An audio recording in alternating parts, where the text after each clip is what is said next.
Ladies and gentlemen, let's not mince words. They call this the big one for a reason. Who out there is as curious as I am how one of the best Mega Man games ever is going to actually hold up upon review? I imagine I am not the only person kinda curious where we're going to go with this.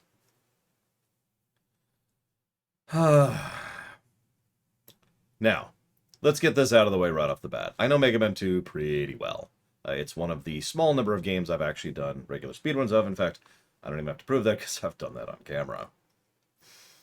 What's really funny about this game is it's so quietly obvious why it is that this game is as well received as it is, I think is the way I want to phrase that. And you're probably thinking, well, because it's good, right? That's not what I mean. So, Mega Man 1 didn't do super hot. And that sucked. And so, okay, what can we do about that? Well, nothing, actually. Well, okay. The Capcom executives... So I've actually heard... Sorry. I've heard conflicting reports on this. Either the executives didn't greenlight a sequel at all, or the executives said, okay, we'll let you do a sequel, but only if you work on other projects at the same time. So, I'm not sure which of those is true, but either way, Capcom in charge, the actual company, said, yeah, no, this sold really badly. We don't want to waste time and we don't want to waste resources on a failing franchise. This was a big attempt. It flopped. Moving on. Whichever of these is true, what we do know is that the people who worked on Mega Man 2 absolutely crunched, or crammed, actually, it's probably a better word for it, sorry. This isn't crunch because it's not being forced upon them. They stayed up late, and they worked extra hours, and they poured their heart and soul into this because they really wanted to make the Mega Man game they failed to make. And that's not me being derogatory. That's their words.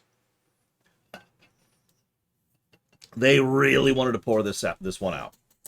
So, staying late, working late, bringing in as much talent as they could, and failing at it. You remember how I talked about weight? And how, companies get a certain amount of weight?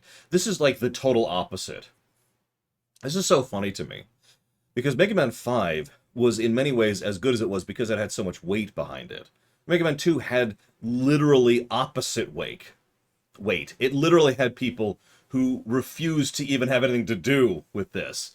The studio was not supporting this. And if one of the answers is true, then the studio didn't even greenlight the game until it was already constructed. And if the other side of it is true, they were willing to torpedo the project at any time. So this was just the opposite of any kind of support from the studio in pretty much every way. One moment, please.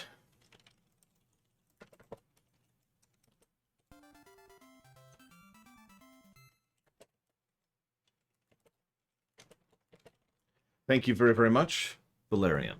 Always. I'll put that towards Stormblood. And thank you very much, Cody. I'll put that towards Call of Duty 5, World at War. Much obliged, both of you. Thank you. Now, stuff like this is one of the reasons why I tend to look at certain works, video games, music, movies, shows, that are clear passion projects, and I tend to praise that kind of stuff. Because I have no idea about objects. You can check the website. It's up to date as of last night. Because, in my opinion, there is a markable, demonstrable resultant for really caring about a project and really having passion and energy and desire to do the best possible job you can. Among other things, I am told that I am that way. When I'm covering something I really love, apparently my entire demeanor is different. I have to trust you on that one, because I'm not actually 100% certain about that. But, I've been told that myself, and I do think that I have observed this effect many, many times in other games. So while Mega Man 2 is hardly a perfect game, it's so easy to understand, even right out the gate, why so many people love this game. It also probably helps that it actually had decent marketing in several respects. Now, if you watch the Mega Man 1 Rumination, which may not have even gone live yet, I have no idea, because I just set it to go live and then walked away from it. Actually, I think I did. Maybe I didn't. Did I actually upload the Mega Man 1 Rumination? I may not have. Hang on a second. As I talk about in that video that I apparently haven't even uploaded. Look, I was cramming to try and get all this stuff done so we can start Mega Man 2, okay? What do you want from me? As I talk about in that video, marketing at this point in history was very, very threadbare. But you know, one of the things that you can do for marketing, and I say this in the one of the things you can do for marketing, you can have a good box art. I hate to keep hammering that point in, but good box art is extremely important when you're at the point in time in history where the biggest decision for whether or not you pick up a game boils down to, does it look good? Literally, just does it look good from looking up the cover and looking on the back of the box. That was pretty much marketing, unless you happen to get a Nintendo Power Slip, in which case that was the other form of marketing you get. Mega Man 1 had none of that. It had terrible box art and all that stuff. Mega Man 2's box art I don't actually care for. However, as I've already exposited upon, the mere fact that it had a substantially better box art is something I can attest to, because I literally picked up Mega Man 2 because it looked good. I was like, oh, that looks cool. And I went ahead and just committed to it. Like, yeah, let's go ahead and rent this one. Oh, this is really fun. Holy crap. And that's why I got into Mega Man 2 initially. Give me one moment, please. I'm just going to update the website super quick. Yeah, I hear that from a lot of people in Imperial Culture. And you're all insane! Or, I mean, different perspectives and different opinions are valuable, and we should... I'm sorry, I shouldn't even joke about that. I apologize. I don't agree. But that's cool, because I don't like a lot of things that other people like. So nothing wrong with that in either direction. But yes, bad box art Mega Man. That's actually his official title, by the way. Was kind of a thing there. But hang on, so let me pull up the game proper here, because I can actually show you some of this. Whoa, that's a little loud. Wish there was a way to make that a little less loud. Okay, here we go. This is what I wanted to show you. Check it out. Hang on. So let's go down to this. So yeah, there we got the Japanese box art, which is exactly what it sounds like. It's just Mega Man 2. Cartridge, all that stuff. There's the manual. They had weird manuals in Japan. But now we got to show, what did it look like in the States? It looked like that. Now, again, that's not really indicative of Mega Man in the strictest sense of the word, but you'll notice how it's much more colorful, it's much more stylized, it's better drawn in general, like it's actually well drawn. So even though that's inaccurate, it is still a substantially better box art. Now, I hate to rehash this point. I hate to really bash this point in here, but this is so important to understand. They actually brought in Mark Erickson to do this. Now, if you don't recognize that name, I don't blame you. That's getting really into the weeds with regards to geek culture. Mark Erickson was one of the legends of the NES era with regards to box arts. It was literally his job. He was the guy who drew box arts. So he actually put time and effort and work into designing this box art. And I can see a larger version than you can, obviously, but you can still kind of tell just by looking at it that obviously he put effort into it, as opposed to, well, you know.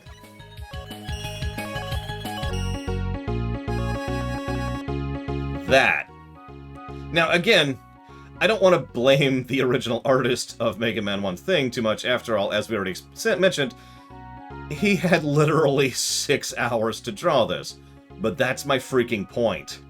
They actually bothered to give, not only brought in one of the best artists for box arts of the era, but they actually gave him more than 6 hours to do this. And I hate to keep bashing this point in, but I really do think this is the biggest reason right here. This is the biggest reason, in my opinion, why Mega Man 2 took off. Why did they use Japanese art? Well, because they're insane. I don't know, Tesla. Like, I really don't know. I'm not the person to answer that question. He's back, and this time the evil Dr. Oh yeah, that's the Captain Commando thing. We still have that thing. The evil Dr. Wily, once the supreme power in the universe. What? Has created even more sinister robots to mount his attack. But as Mega Man, you've also grown in power and ability. Can you save Mega Man from the evil desires of Dr. Wily? Each of the 8 empires is ruled by different super robot. You must defeat each enemy on his own turf, building up weapons as you go. Only after all are destroyed will you head to the mastermind himself, the evil Dr. Wily. That's twice they've said he's evil here. But be alert, Mega Man. Dr. Wily has powers his creations do not. Civilization relies on your skill and courage. Confident that you, Mega Man, will stand tall in the end. And there's the cartridge, which I myself have. They also had this little thing. They put a little bit more into the advert. This is also about when Strider was coming out, so you can see how they were starting to buy a few more magazine adverts. This is what it looks like in Europe, by the way. I have no idea what's going on this screen, so I'm just gonna...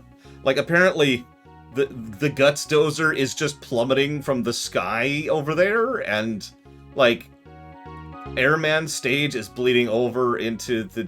I have no idea what's going on with this. I've got nothing. Here's the France cover. I have absolutely no idea what I'm looking at here. We're just gonna move on. And then there's all the production art, which, you know, duh. Production art is cool. There's a bunch more enemies, bunch more boss designs, bunch more everything designs. Mega Man 2 is quite literally the traditional sequel. It's the first game, but more and better. Nothing wrong with that, of course. It's just, you know, we've talked about the two types of sequels, and this is definitely that type of... What the hell am I looking at with this? What's with this? What is that in the lower left? Is that a fish? Am I looking at a fish? Oh yeah, by the way, the name of the boss that Valvetrix hates is Pico Pico Kun. Because of course it is. I love how they're all smiling and just being like, hey, what's going on? Just kind of running through this really quick. Skull Castle, first time we had a skull for the castle, because he's evil, see? That's how that works. Actual character files, there's a lot of cool stuff here, actually. Concept art, I wanted to show one specific thing. Check this out, this is concept art of Bubble Man stage. Tell me this doesn't look so much more badass than what we actually got in Bubble Man stage. Look at that.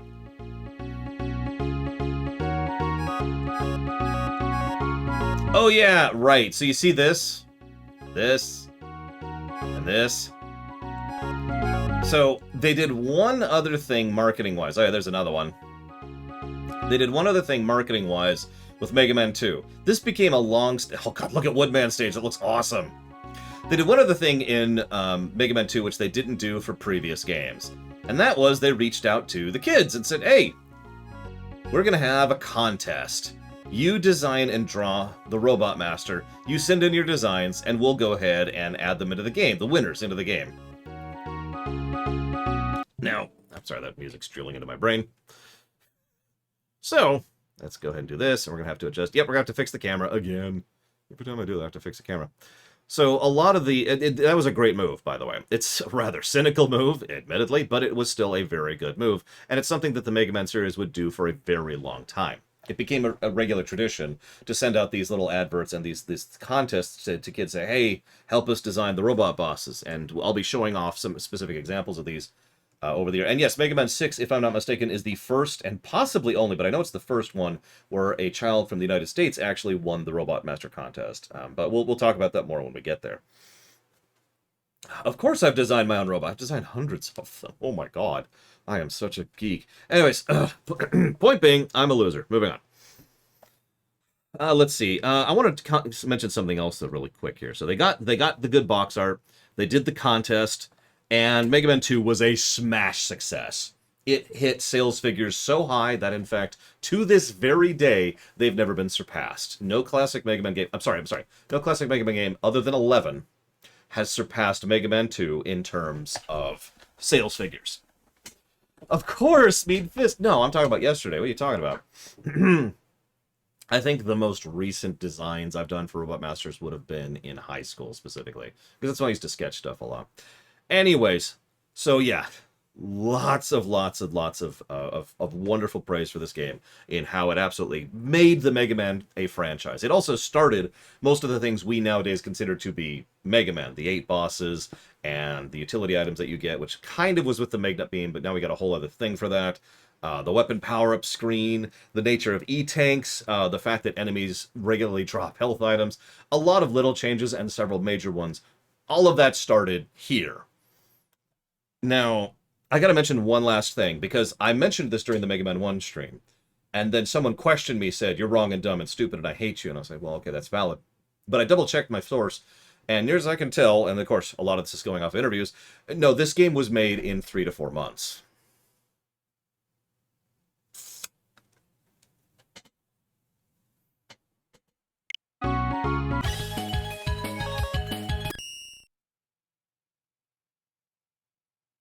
While they were working on other projects. In the year of 20XDX, a super robot named Mega Man was created.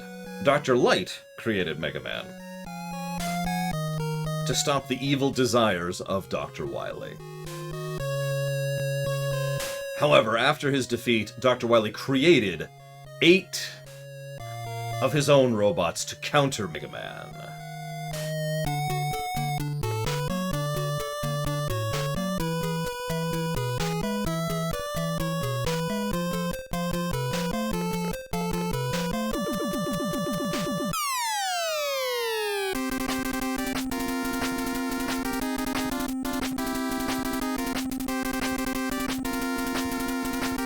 We should probably mention this is actually a retool of the song from Mega Man 1.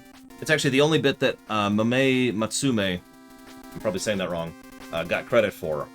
Because all of the music other than this and one other song in this game was done by Takashi Takishi, which I'm probably pronouncing wrong too. So hold on.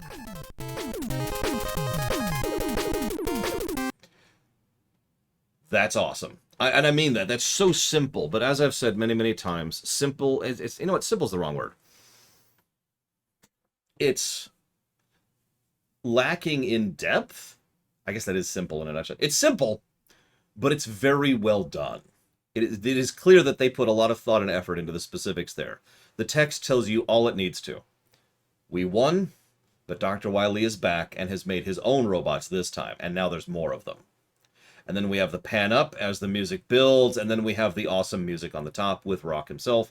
And spoilers, when we hit yes, he will beam away. Minimalist is a good way to put that. Yeah, it's simple but very effective. This is something I've talked about a lot, and it's something I absolutely praise about several older games.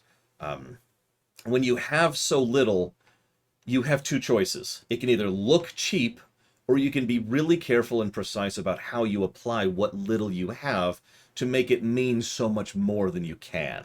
You just can't do the big budget thing. You just can't do the major exposition or the whole cutscene or the awesome screenshots of fighting or anything like that. You can't do anything like that. You have to use what you had. And remember, 3 to 4 months while working on other projects. So instead, that intro does a lot very quickly, very efficiently, and immediately not only gets you into the idea of what the game's about, it's pretty much all the story you need there. But it also gets you hyped up. This is something that a lot of games forget. A lot of games try, and this is especially true nowadays because you don't have to do this anymore. A lot of games try to get you hyped up for the game before the game ever comes out. But one of the things that was very common back in the day, especially in the era of rentals, was trying to get you hyped up at the very beginning of the game. Several NES games did this, several SNES games did this. This actually continued into the PS1 era in many ways, trying to make it so that the first few minutes of what you see really hooks you, right? Either in terms of visuals or style or whatever. Think about the intro to Super Metroid for a second. Picture that in your mind. Picture the intro to Mega Man X1, you know? And I mentioned those 3 specific, Mega Man X1, Mega Man 2, and Super Metroid, because all 3 of those have a different approach and style to getting you hyped up, but they all do the same thing, getting you into the mode, right? Getting you into that mindset of, oh, hell yes. So, believe it or not, I'm putting that... Oh yeah, Metroid Prime is a good example. Metroid Prime 3 does this. Twilight Princess does this in the GameCube era. FF7, I'd agree. FF7, absolutely. Like I said, it goes into the PS1 era at least, and then it started to die out a little bit as the rental era kind of died out as well. But you can see how... I always praise this because I think this has a value now. I think even now, where most of the marketing is done before the game ever comes out, there's still a value in that initial moment of grabbing your attention and just getting you into the mood to enjoy the game. It's also it's related to one of the reasons why I'm so harsh about intros to game.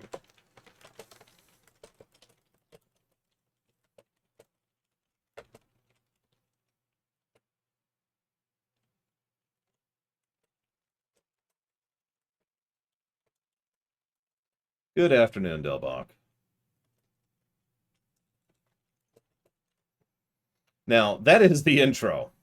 But that is a good intro, and even though it's so threadbare, I am absolutely going to argue for A+ to story for that intro. That's awesome. Okay. Yeah, Miss Shovel Knight did the intro thing too, which is funny, because they really didn't have to. But anyways, alright, so the first thing we're talking about, now, this is funny. I did a little double checking on my research on this. There's a difficulty option on the menu, normal or hard or easy or normal, whatever the hell it is. But you get the point. There's the two difficulties. One is the one it was designed with originally, and the other was they added because too many people complained about Mega Man 1 being too hard.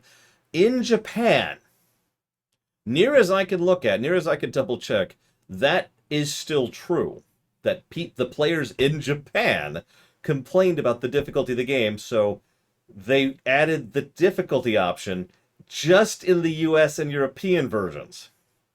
And I triple checked this. I checked multiple sources and actually hunted down the interviews to read the interviews themselves, and everything confirms this. The Japanese players thought the game was too hard, so in every edition except for Japan, they added an easy option. I have no idea why.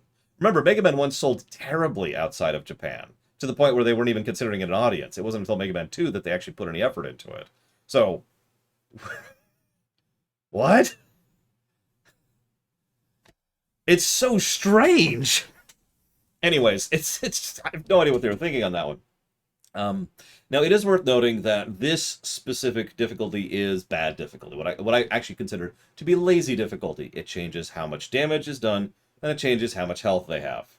That's actually not quite true. It's more like it just changes the damage values. You take less damage, bosses take more damage, or enemies take more damage. That's it. Because remember how Mega Man games do it. The damage value is per object, per enemy, and per boss. So the bosses take more damage from everything, and the enemies take more damage from everything. That's it. Now, I'll freely admit, when I used to speedrun this game, I used to play on normal, because honestly, the difficulty thing just, it's lazy difficulty, so I don't actually care. But the harsh truth is, this is lazy difficulty, so at the very least, I'm going to argue for an aggregate negative for lazy difficulty. Gonna write that down, and we can debate that as we go. We're gonna be playing on normal, because screw that. So we hit start. First thing that happens, we have the option to put in a password. I don't like that song. Because we actually have an honest-to-God password system. Yay! But, of course, we won't be doing that. Oh, yeah, let's go ahead and turn the CPU speed up there. And we'll say thank you to Caspian. Very much as always. I will jot that down for Dragon Age Inquisition. If you give me just one moment, please. Now, I referenced this in Mega Man 1, but to be very clear, and I double-checked this, the reason why there is a password instead of a save system, because saves were already a thing. The ability to save on cartridge was already a thing by the time Mega Man 1 came out. But Mega Man 2 and onwards didn't use that because they wanted to use the extra space, time, and effort in order to add assets for the game itself. Now, I'm not sure if that lines up. Like, I'm not sure if that's how that works, but that is what I was told in an interview, and I guess you know how this works. I almost all of my information resources come from interviews, but that's what they say they did. They say they didn't actually have a save feature, specifically because they wanted to go ahead and save, put the extra time, effort, and literal cartridge space into more assets. Speaking of which, we do need to give a gameplay positive for save states, because we're reviewing this version of the game. And rewind, because we're reviewing this version of the game. And quality of life features, because we're reviewing this version of the game. Okay, so we just bash out the 3 positives for the fact that this is the collection, which all 6, I think, of these games are going to get. So, anyways, moving on. Back into it. So, this is interesting in its own right. First of all, a much more stylized screen works much better than the single blank screen with just their sprites. We actually have portraits now. This will be beginning the trend of that. Now, this is interesting. Notice it doesn't start your cursor anywhere. You start in the middle. So you can start wherever you want to. Now, you know how this is going to go. For the off chance there's anybody in chat who somehow has not played Mega Man 2, which order should we do the bosses in? Anybody in chat who has not played Mega Man 2. So we're going to do... Oh, Jesus Christ. Okay, so we'll do Quick Man first. What else you got? Which one has the best music? I mean, that's debatable. Airman next. Okay, we'll do Airman next. As I say, I imagine of all the games we're playing, most of you have probably played 2. Okay, Woodman, and then Heatman. Okay, that's 4. We still need Bubble, Metal, Flash, and Crash. So then we'll have Metal Man, and then Flash Man. So Crash or Bubble last. Or second to last, actually. Crash, okay. And we'll do Bubble Man last. That's going to be a really funny boss order. They might think, oh my gosh, that's horrible. It's okay. I got this. This also means we're doing Quick Man without Flash Man stage.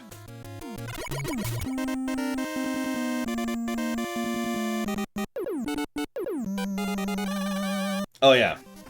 Let's get this out of the way right now. Plus to music. I'm gonna argue very strongly for a second plus to music. I mean, I'm biased because one of my favorite songs of all time is in this game. Speaking of which, remember to shout out when you hear your favorite song in this one. Okay, we got nothing.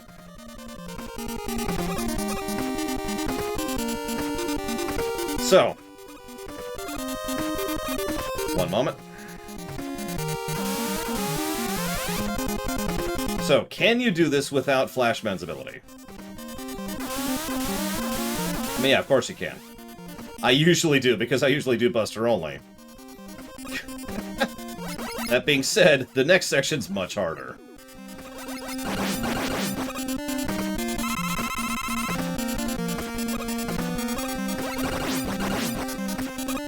Hey, Mike Parker. This is the hard one.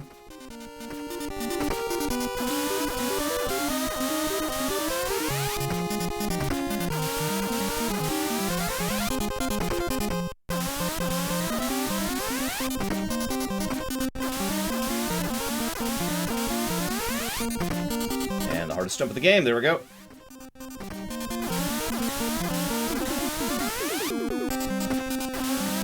All the power-ups on here are traps, unless you have Flashman's thing, and we're done.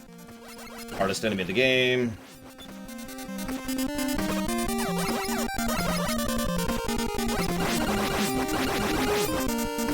Well, I got hit once. I'm sorry, guys. I am a terrible Mega Man 2 player.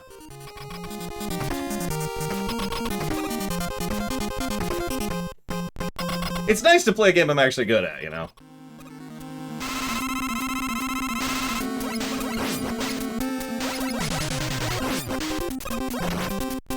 And we just got a Berserker Quick Man because it is by far the best way to fight him. And we're done. Bam. That was Quick Man.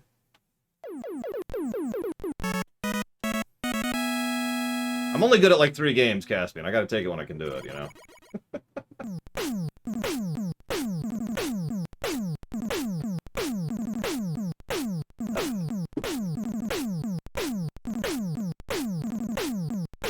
So, I already pointed this out, but you saw the and we got that. And then we literally see get equipped with Quick Boomerang. This is such a minor thing, but once again, I want to give praise to this because it flat out tells you you get the power up from the boss, and you can select the password, which is also the automatic thing to select. We're not going to do that, of course. We're going to use save states. But for real, we need to discuss Quick Man stage really quick because I just got to blaze through that. So we start off, and the first thing we have, actually, you know what I should do? Hang on, I know what I'm going to do. So we've already got the save state, right? So let's just quit.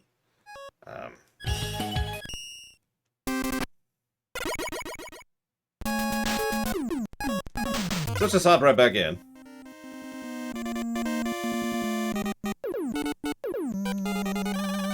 I'm going to pronounce this so terribly, but Osorio Ace, hi! Welcome to the stream!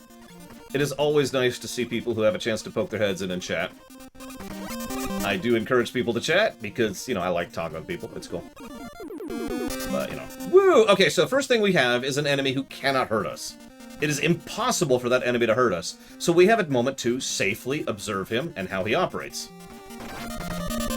Then we have this guy. A little more hard to dodge, but that's okay. And then we just kind of do this. This is entirely to get you prepped for this. So let's say you drop down normally. Where do you land normally? Right here. Now you notice you do have a few seconds to process that. So I point that out.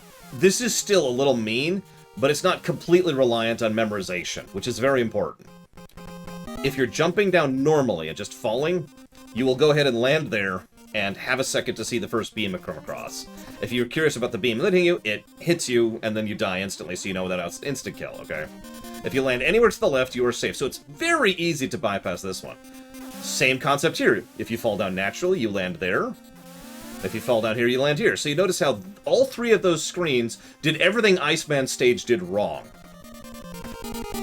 Yeah, exactly. It conditions you to be careful when you're dropping, to try and figure out where you're going, and to be paying attention with what you're doing and how you're doing it. Then we have this section. This is kind of neat. These enemies actually light up the room. I just think that's kind of cool. But then we know what's coming, right? The moment we get to this section, it's like, oh, it's another straight drop down. We're going into another laser section, right? So now we're prepped, we're ready. Those three screens were all conditioning and tutorialization for this is coming. And that's why this section's so much harder, because these are much tighter jumps. Now, the catch is you have to jump over there in order to make that one happen. And then they try to make you go, ooh, I actually screwed that up. There we go. Oh, no, I screwed that up a second time. Wow, hang on, I'm off tempo. Let me just reset the screen. Oh, Jesus. Okay, let me reset the screen a little bit more. Give me a second. There we go. I see the problem. Oh my gosh. Sorry, I'm having issues. Let's just rewind here. Let's just rewind. Because I'm very muscle-based when it comes to this section. I can do it without Flashman. I've already showcased that, but I really have to do it at a very specific tempo in order to start. So anyways, the game is trying to... Oh wow, I screwed that up again.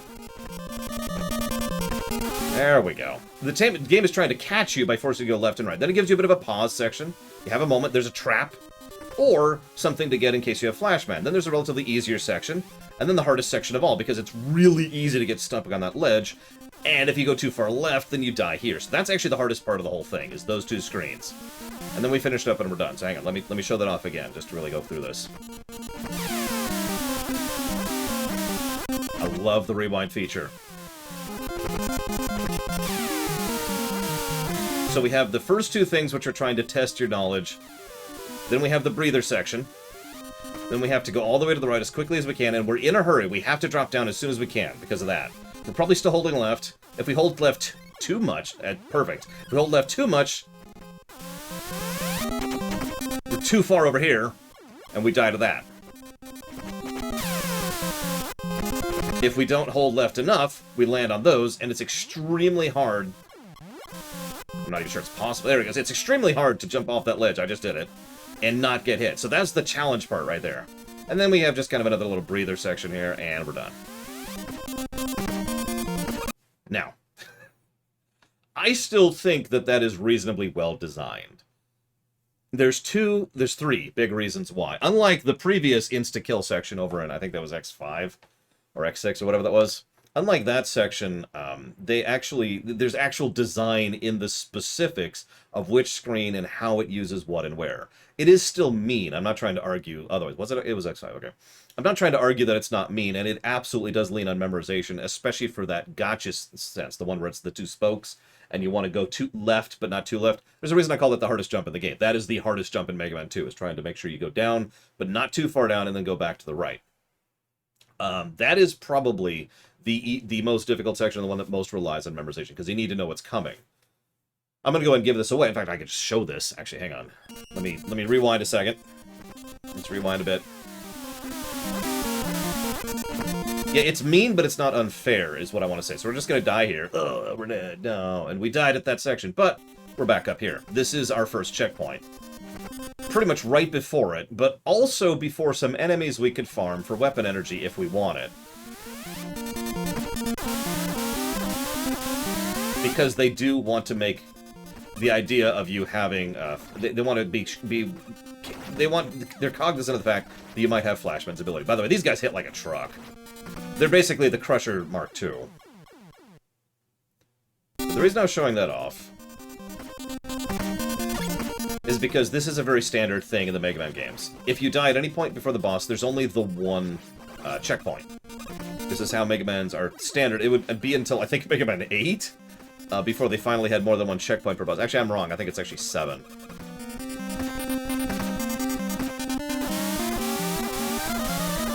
So, I can't believe this. I walked into this expecting a gameplay negative for this right here. But I think I'm arguing myself up to a positive for Quick Man stage. because it's clear that actual work and effort and thought has been put into this layout and this design, and making sure that you have the tools to deal with it. Thoughts? It is very easy to screw up. You start over pretty much right where you did. It's very short. That's actually in its favor. If this was twice or 3 times too long, that would be awful. But it's not too long. The actual design and thought is put into it. There is trial and error, and it is absolutely punishing to a new player. You do Quick Man stage first, you're in for a bad time.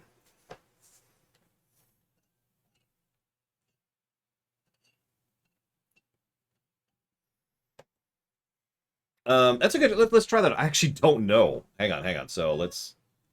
You say that? Oh, there's the reset. It's way up here. Hang on. So let's try this out real quick. Oh yeah, it's old. I've never actually been able to keep Flashman's flash freeze all the way through the section. I don't even know how that's possible.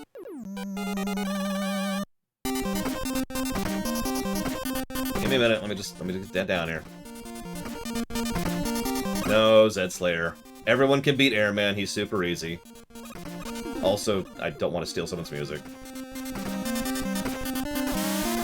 Now, that's something that I don't care for. We need to discuss Quickman himself at some point, because Quickman is, for some reason, weak to Flashman's weapon, which is just kind of a weird thing, but whatever. I don't know why I did that. It's gonna make it harder.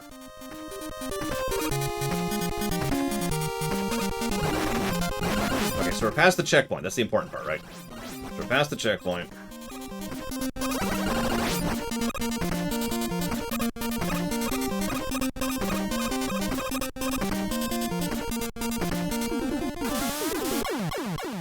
So we're going to deliberately die a few times here. And you're probably thinking, Lord, why don't you just die naturally? There's a decent chance I won't game over in this game. I know Mega Man 2 quite well. So, we might as well just get the game over with now. The game over with now. And test it out. Now. So, Zed Slayer is apparently referencing the... I have no idea. I think it's a catchy song. It's whatever.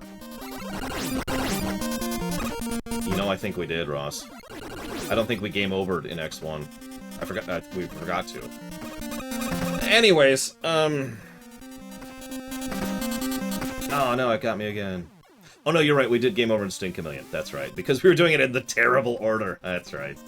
It's okay. There is no bad order for 2. I can't say that for any of the others, but, you know, whatever. Take what we can get. Anyways. So, because they had the double health, because that's what it is, thing, Airman's going to be problematic in the Japanese version. No, this is actually part of the collection, Pestator. Okay, so what happens? So let's hit continue. Okay, so continue does start you over at the beginning. That's what that does. Okay, I was curious. So that's not good. But let's go do this. So yeah, we'll talk about Airman in a minute. We're not doing him. Oh, he's next. We're doing Airman next. Sorry. That's replayability. That's where that comes in, Walker. But by the default, no is the answer to that question. No, of course not, Mr. Red. I'm just going to live in a swamp for the rest of my goddamn life, apparently.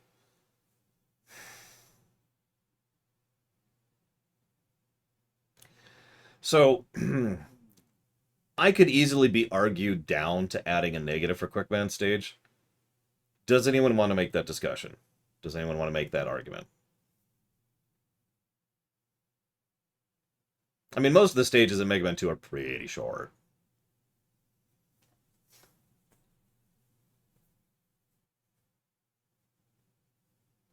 So that's not... It's always weird to me going back to some of these and being like, wow, this is really short.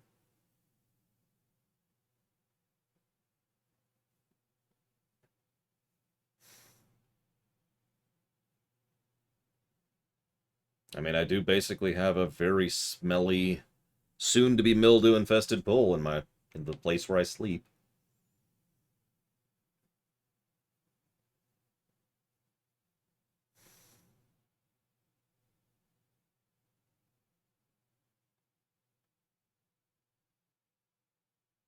I mean, you are right. You saw that even though I know this game very well, I still died a few times to that because I just slipped up. I was a little bit too short, or I held left for too long, and I just died. You know, it is extremely tight timing on it. It's certainly better than the one in Turbo Man stage, but let's not go into that right now.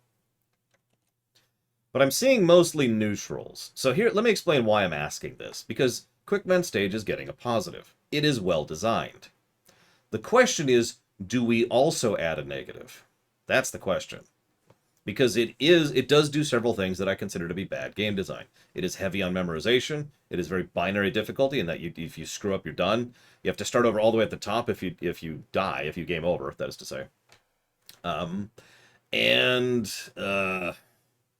it's very trial and error. Like you figuring out what you're supposed to do where. It is a matter of trial and error. So I'm fine with giving a plus and a negative because I think both apply equally here. The funny thing is, the first part is pretty much universally a positive. Like the first three screens, absolute positive. Nothing wrong with those. But again, that's because those are the tutorialization screens. Those are getting you used to it and getting you in the mindset.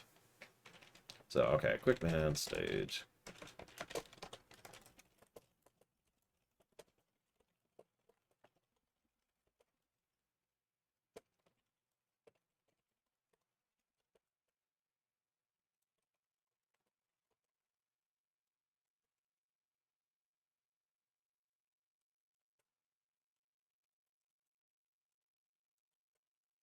Oh yeah, there's one other minor thing. I don't know if they get credit for this, but one of the little tiny little tidbits is as the screen is scrolling down, you get a few seconds of being able to see what's coming to get your game plan going.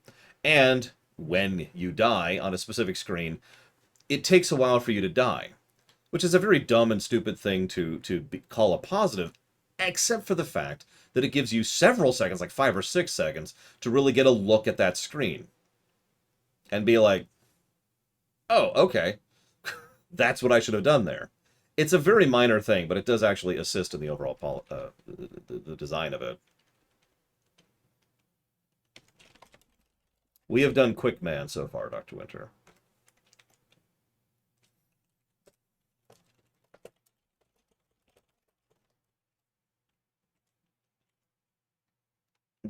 Oh, did I put the wrong... Hang on, I put up the wrong thumbnail, apparently. Hang on, let me fix that real quick.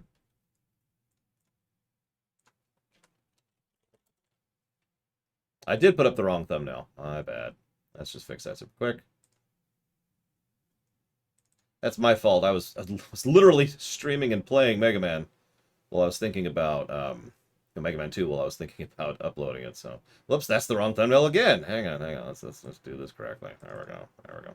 How many comments do you want to bet we're gonna get that are just, oh my god, you have the wrong thumbnail up, and that's the only comment I'm gonna get? What do you want to bet right now? Right now. What am I bet? What am I bet? Let's see. I'm gonna check the comments right now. It's the wrong thumb. Actually, there are no comments because nobody watches the Mega Man Ruminations. All right, so moving on. No, by all means, I didn't even notice. Like I said, I was playing Mega Man 2 while I was uploading that, so that's where my mind was at. Anyways, negative for Quick Man stage.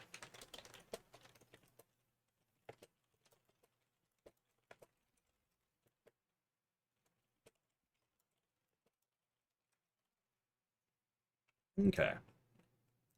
So, plus to Metroid Hatchling. Yeah, I usually don't even have Discord up when I'm streaming. For obvious reasons. If I do, it's because I screwed up. Thank you, Metroid Hatchling, for that sub. As always, appreciate. Thank you. And if you want to put that towards something, let me know, please. So now we got to talk about Quickman himself. Quickman is probably one of the more interesting of the boss fights. Legend of Legaia, you got it. I would say he's actually probably the second best robot master fight, in my opinion. Because his whole shtick is that he is very fast, but his weapon doesn't... So I'm saying this wrong. So he just kind of flings himself at you, but then he always keeps running in the direction... Like, he basically stalls a bit. Now, the idea, and we do know this, the idea was that Quickman is so fast that what he's effectively doing is going... And it takes him a while to turn around. They couldn't do that because 3 to 4 month development cycle, In fact, I was really hoping in a Mega Man Powered Up 2, which we're never going to get, that we could literally see Quickman go, and actually do that turnaround thing that they were kind of envisioning with him. And that's why when you fight him, he goes and he rushes into the wall for a few seconds. And then he goes over and he'll rush into this. And he'll always, his script is designed to always keep going the direction he's going for at least a second or two before starting on a new action. And I think that's, not only is that cool, but it actually helps with the fight, because it means you're very likely to get hit with that initial hit. Bam! He just flies at you. And then he hesitates, and that gives you a moment to catch yourself. And to realize, so, okay, now we know what we're in for. Now we know, it's named Quickman. He lunges out as a turbo speed. Cool, we've got the idea. And then he hops around a bit, and then he lunges again, and just, stuff like that. And then his weapon, of course, is pathetic and terrible. But nevertheless, I think it is a well-designed boss fight. So I'm going to go and give a plus to Quickman.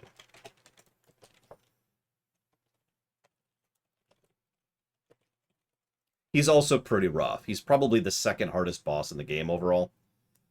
Especially if you fight him without his weakness. Now, if you walk in, so I should talk about that since we're not doing that. If you walk into his room with full flash, which is the thing that freezes the whole screen, and it has to be full, when you fire it, it just freezes him until he dies. For every point of flash, he takes 1 point of damage. So however much flash energy you have, that's how much you damage him until he dies. Or until you run out of flash, rather. So if you're at full, you kill him, straight up.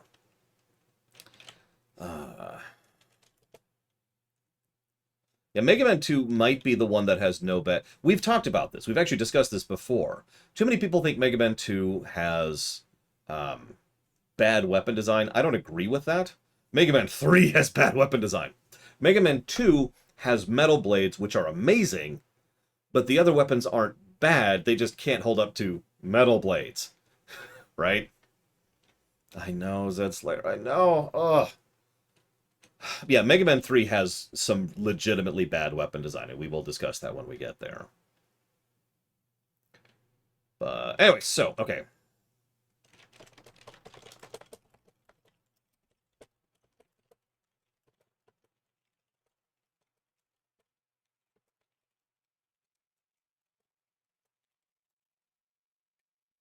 And yeah, Metal Man is weak to himself because, I don't know.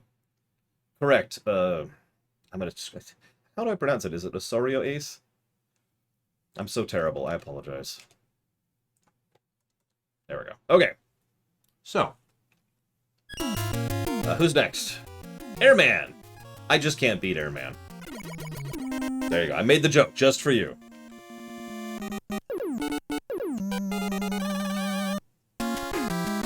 Now, Airman's stage, in my opinion, is actually harder than Quickman's. Now, the reason for that is it involves a lot more unforgiving stuff than just trying to memorize the beams. Oh, don't mistake me, the beams are certainly mean, and we've already mentioned that. In fact, we gave a negative for it. But Airman's stage has all sorts of stuff like what we just did, plus this.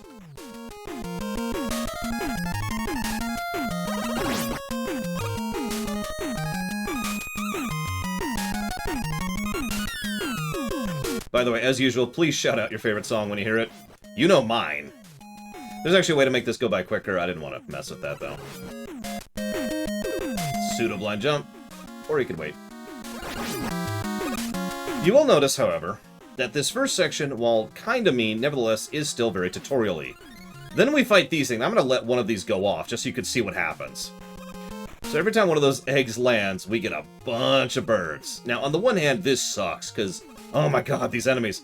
on the other hand, this is one of the best ways to refill in the game. These are the Metroid hatchling spots right here. Oh, here, let me just refill. You'll notice the enemies drop substantially more items, by the way. So let's go ahead and give that itemization plus right now in a similar manner to X1, and I think it was X4? They finally decided that allowing the enemies to drop items regularly would be a good recovery mechanic for the player, something that was absent in Mega Man 1. So... itemization plus, and I knew this was coming. I should just preface that, but whatever. I know this is going to be another of those problems where I know this game so well, I'm going to forget to give positives for things, so... Yes, Metroid Hatchling is now a term. Just live with it. Live with it. You're famous.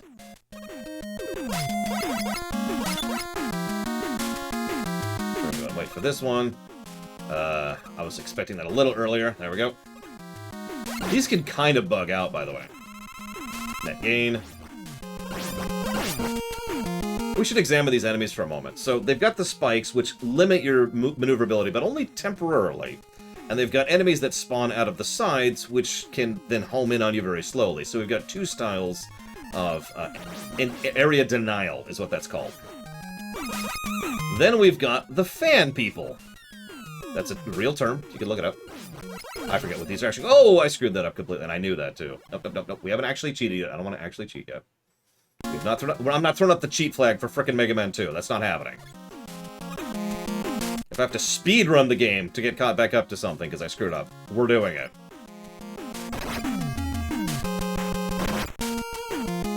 I'll accept the cheat flag on every other Mega Man.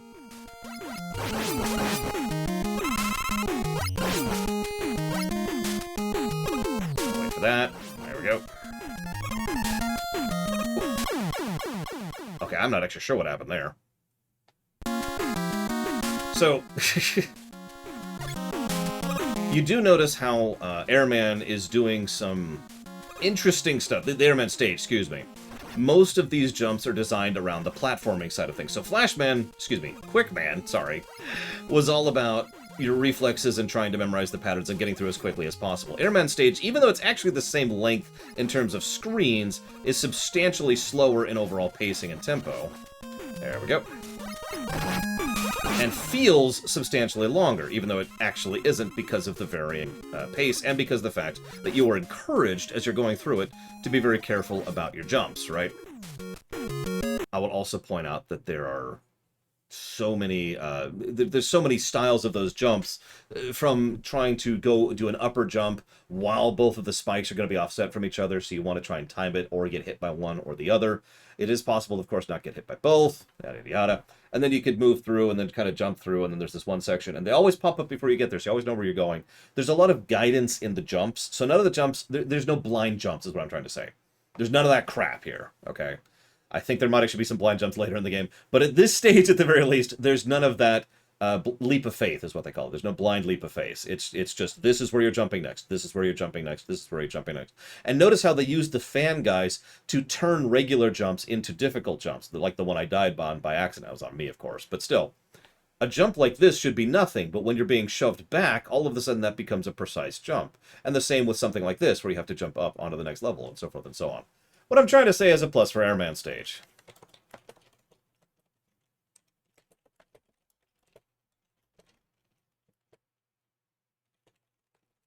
Even when we were going through the cloud section, where there's the cloud guys, it's always very clear where your next jump arcs are going to be. And if you want to, you could just stay on the cloud for a while and really get a feel for where you want to go. So, and that's the other thing about Airman stage. Airman stage is very big on encouraging the player to sit and wait and watch.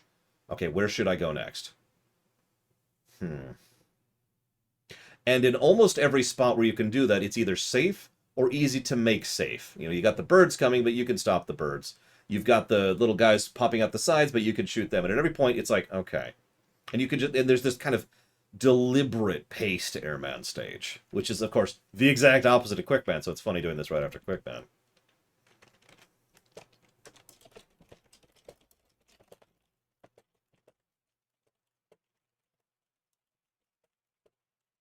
But you can see why I call this much more of a platforming stage, because it leans so much more heavily on the very concept. Now, all that being said, Airman kind of sucks. So let's explain why Airman is so difficult in Japan. So this doesn't count. I'm just going to show this off. Okay, so we're just going to grab a save state here. And I'm just going to show this off really quick. So, here's Airman. How do you dodge that?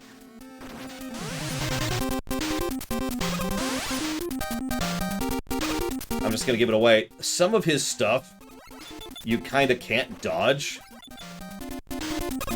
And notice his shots block your shots. You see that? I guess I don't have to die to show this off. So I can probably start actually fighting him. Now, I believe there's actually a method to dodge all of his shots. But some of them are stupid precise. And that's the problem with Airman as a boss. Especially if you're playing this for the first time. and I know a lot of people say you should do Airman stage first, which I don't agree with, by the way, then it's like, ugh! And some of his patterns just look like they're impossible to bypass. Now, the funny thing is, the reason you can, and you saw me do this a few times, the reason you can actually avoid those is because those air funnels actually have a slightly smaller hurt box than they look like they do. But they don't. Or rather, they do. They're slightly smaller. They're just a little bit, you know, and then you hop over them really quick, and there you are. Nevertheless, the part of the problem there is, unlike Quickman, who there's obviously things being done to make him more interesting or fun, nothing's really done to help out Airman. Let's get rid of that real quick. Because all there is for Airman is knowing what jumps to do in order to dodge which shots, and then getting out of the way while he's blocking your shots. This is why in the Japanese version, which remember, you take double damage, he takes half damage, that's such a meme, and why that turned into a song is because he's just like, hi, smash in the face, and you're like, ah, and that's like, you're trying to peck at him, and you can't even shoot through his stupid air clouds. So I'm not necessarily arguing a negative for Airman, but I don't think he deserves a positive. First of all, James Hogan, we've already finished the X games. In fact, we've already finished the Z games. We're doing the Classic Series last. You can check the, well, I suppose the website, but you can also check both, either the Archive VOD YouTube channel, I can't even think of the words, for all of the VODs for that, or you can check the Rumination things for all those Ruminations. But both YouTube channels have all that stuff up already live. That's been live for years and years and years and years, or at least a couple days. I think we cheated on some of the X games. I know we cheated on X7 because screw that game, and I know we cheated on X8 because screw that game, and I think we cheated on X6, and I think that's it. I'm not sure off the top of my head. Thank you, Blue Dragon, Fireblogs, very much for the donation. Always appreciate that support. Thank you very much. And I'll put that towards the Metroid block. Absolutely. You got it. Oh, we didn't cheat on X1. If I cheated on X1, I've done something wrong. That's the real reason we're going to re-review FF6 someday, because I need to remove the cheat flag from that review. Oh yeah, I think we cheated on X4. That's right, sorry. We cheated on X4. I thought we didn't cheat on X... No, we did finally cheat on X5. That's right. We almost didn't cheat on X5, and then we ran into the Black Devil as 0. And that was the official moment where I realized that the game was not worth my time. So now we have item 2. What the hell is item 2? I don't know. We'll have to figure that out. But next we have Woodman. I keep forgetting to do it. Anyway, hang on.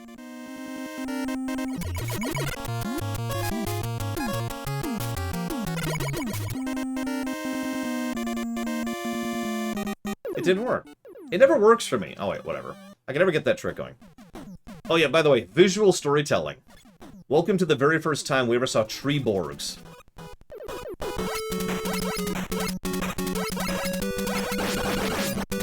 So what do we start off with? A bunch of bats. Oh my god, there's enemies everywhere. We're being swarmed, but they're really easy to dodge and they move slowly. They home in on you. But they home in on you very slowly. And they're pretty easy to pattern. So we've got a nice, calm kind of intro thing, and we've got those rabbits who jump out, and they don't actually start shooting immediately. And these guys are semi-random. There we go. And then we have this wonderful thing. Notice the first one is very clearly designed to just get us an idea of how we're supposed to get past those. See around Zed's Lair. That sucks. Because it's Mega Man 2! I mean, it certainly has its problems, but there's a reason it's so beloved. Well, thank you, Venters, very, very much, as always, for interrupting the music. I mean, for giving that sub. I do appreciate it, as always. Thank you. I will jot that down for ROTK14. And yes, we did. We're probably going to argue ourselves up to at least a second music positive. We might argue for a third. I don't know. Pretty much every Mega Man game from here until 6 has some bangers.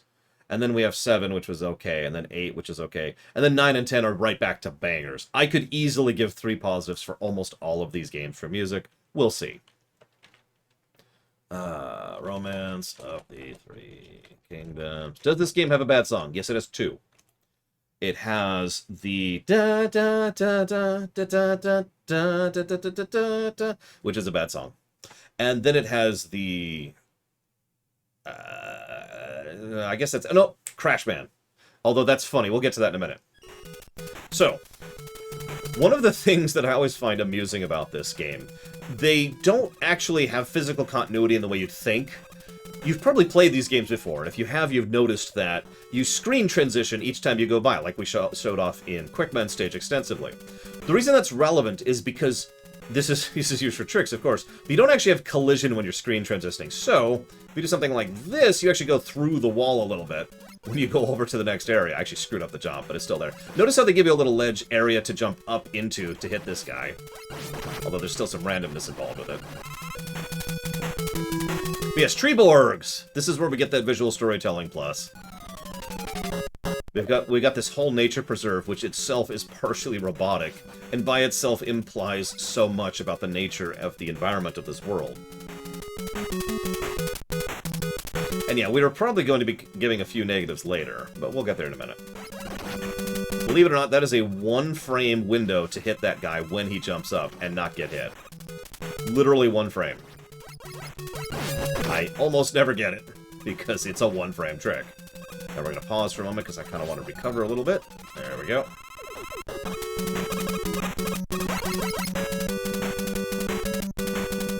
So I'm going to show this side. I'm going to unintentionally kill him instantly. Hang on. Notice how they vary up the design of each of these guys, though. So we got one guy who's just on a platform, so we get how he works. Then we got this guy. Here, I'm going to let him live for a minute. And then we've got the elevator guy. The staircase guy, excuse me. And these are one of my favorite enemies, because they're so easy to dodge. All you have to do is go left slightly. But, of course, that's not really intuitive, and that's kind of the point. I like the design of the idea that these enemies are, like, racing right at you, and they're extremely hard to jump over. I'm not even sure it's possible. And it's hard to kill them before they get to you, unless you're using a special weapon. But if you just go a little bit out of the way, they just jump right over you every time. At some point, we'll have to show off the weapons, but we're doing Buster only, because of course we are. We have to show off the fact that you can do all these stages first without any issues. And I've definitely never streamed this game Buster only in, like, 22 minutes or anything like that, so... we definitely have to establish ourselves as being capable of doing this. And you can shoot through his shield a little bit if you get right up on him. Oh, no, I'm bad, I'm dead. Dead. Right there. Yep, I knew it. I knew it. I made one mistake. That's on me. That's okay, we'll do it this time. He is weak to two separate things, by the way. He is weak to metal blades, and he is weak to the Heatman's weapon. I point this out because that's a very common trend in this game specifically. Just this one. I'm not sure if any other Mega Man game actually has this of the classic block. But almost every one of these bosses has two weaknesses. It's basically, there's the thing that they're substantially weak to, and then there's the thing that they are mostly weak to. And then there's the other weapons, which do average damage to them, or very little damage to them, depending. As I say, I think they came back to the multiple weakness thing much later. I know they did by 8. Although, actually, no, 8 has the... Sure, Dr. Winter. Why not? Okay, so who's after Woodman? Oh yeah, we should talk about the Woodman boss fight. So the Woodman boss fight, sorry. We should talk about the Woodman stage, too. I'm going through this too quickly. It's a short game. What do you want from me? Alright, so... Woodman's stage. So we're going through Woodman's stage. I can play it in my head. We've got this opening area thing, and it's like, okay, what do we do? Well, we've got the bats, which kind of come down, and we've got the rabbits, and it's not really a big hassle. It's just getting you into the basics of jumping, shooting, and avoiding the enemies. Okay, cool. I mean, Omega Triaxia by a frickin' mile. So, it's hard, Jaron Duffy, I've got all this muscle memory going on. Then we jump down, we have a couple sections, we fight the Robo-Dog. Okay, first Robo-Dog, we're literally in a position to shoot him just from standing there. Second Robot-Dog, we have to navigate a bit. Third Robot-Dog, we have to actually have positioning and problems, and he's likely to hit us. We have another breather section with 2 bats who help us to refill after the Robo-Dog section. Then we go up and we have to go across the ropes. This is probably the biggest section to do damage to you in the entire thing, because not only do the monkeys do a fairly large amount of damage, but it's actually hard to dodge their hits. But this section also has the birds, which in addition to being something that is harassing you the whole time, is also a way to both mitigate damage and to gain health back. Then you have the triple rabbit section, the triple rabbits, which are just designed to drain you a little bit, and the birds. Both of these sections are fairly well designed. The bird thing isn't great, but at the same time, the first bird is actually up on a platform to kind of indicate the idea of going under it. Good stage overall, plus the Woodman stage. All right, so... Woodman stage isn't super good, don't mistake me. But it's a good example of how to do level design in a platformer. Establish payoff, establish payoff, establish payoff, breather in between hard sections. It's just like 101 game design, but it is still good design, and I still think it deserves the positive.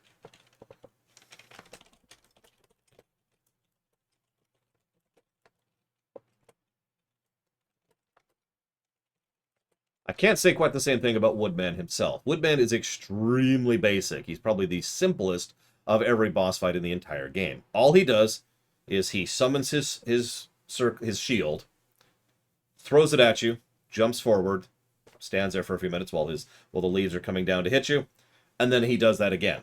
And that's it. That's the entire fight.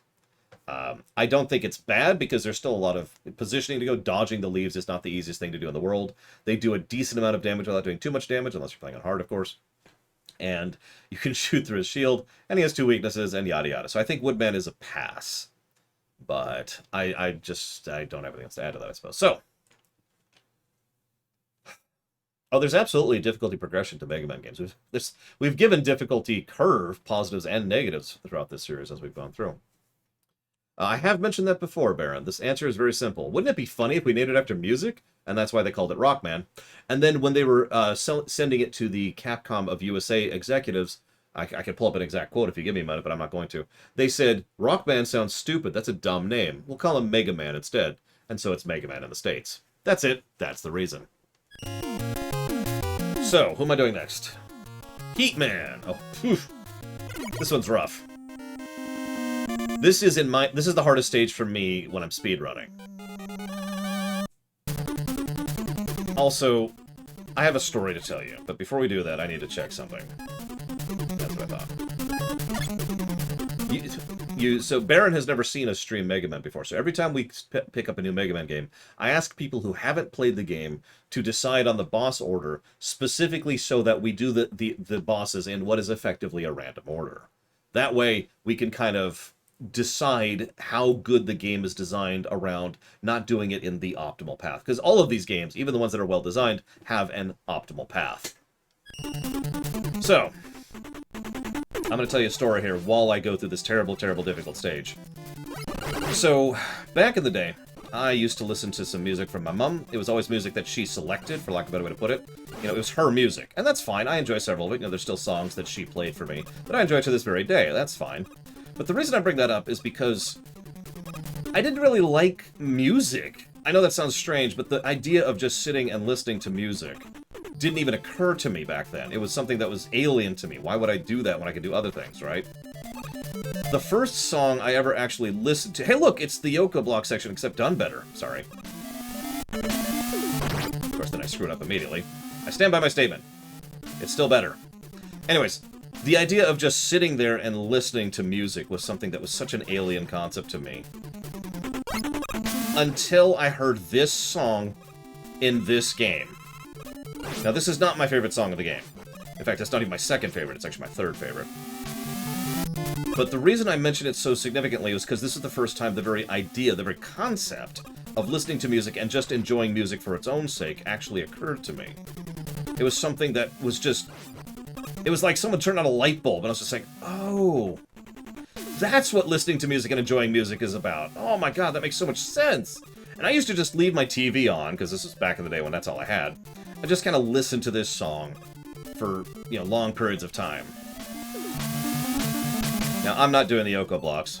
I got better things to do with my time. And, I mean, we do have item 2.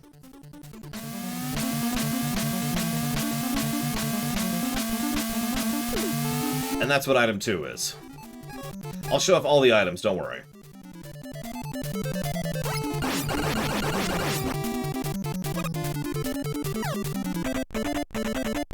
And we're there. So that was Heatman stage. Now, let's talk about that really quick here. Yeah, no, I don't know why they called them item 1, 2, and 3 instead of naming them something like Rush Jet or whatever. Yeah, exactly, Gingaban. So, Heatman stage. We start off, there's an insta-kill death pit, but it's really easy to avoid. It's like, okay, well, you get over that, and we've got enemies. The enemies do this, and this is how they operate, and they just They just kind of move around and do this. So they're mostly there to kind of encourage you to take your time with the jumps. You know, the jumps I was just racing through at Mach speed? Like Airman stage, this stage is actually designed to make you think about your jumps, but at the same time kind of encourage you to keep jumping. So it's a little bit different than Airman stage, whereas Airman stage you can sit and watch for long periods of time. In Heatman stage, they want you to keep moving, so they're kind of slowly nudging you forward with the little, I forget what they're called, the floating sphere, cylinder guys, who are slowly coming towards you, and the propeller dudes, right? And then you go over your first bottomless pit, you have a quick section, you fight one of the big guys, and then you have the big Yoku block section. I'm actually going to do something here. 1 second. So we're going to make a save state here just so I can do this and show off what I didn't show off on camera. Because this might be negative worthy, because for the most part, Heatman stage is pretty well designed. Hey, it worked! Holy crap!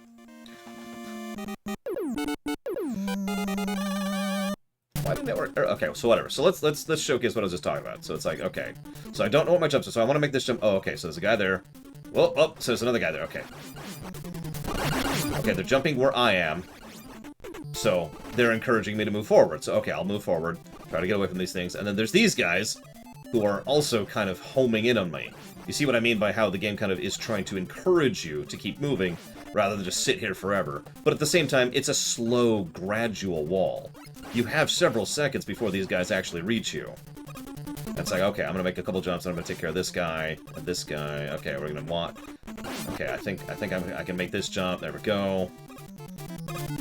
And if you go particularly slow, they'll even follow you.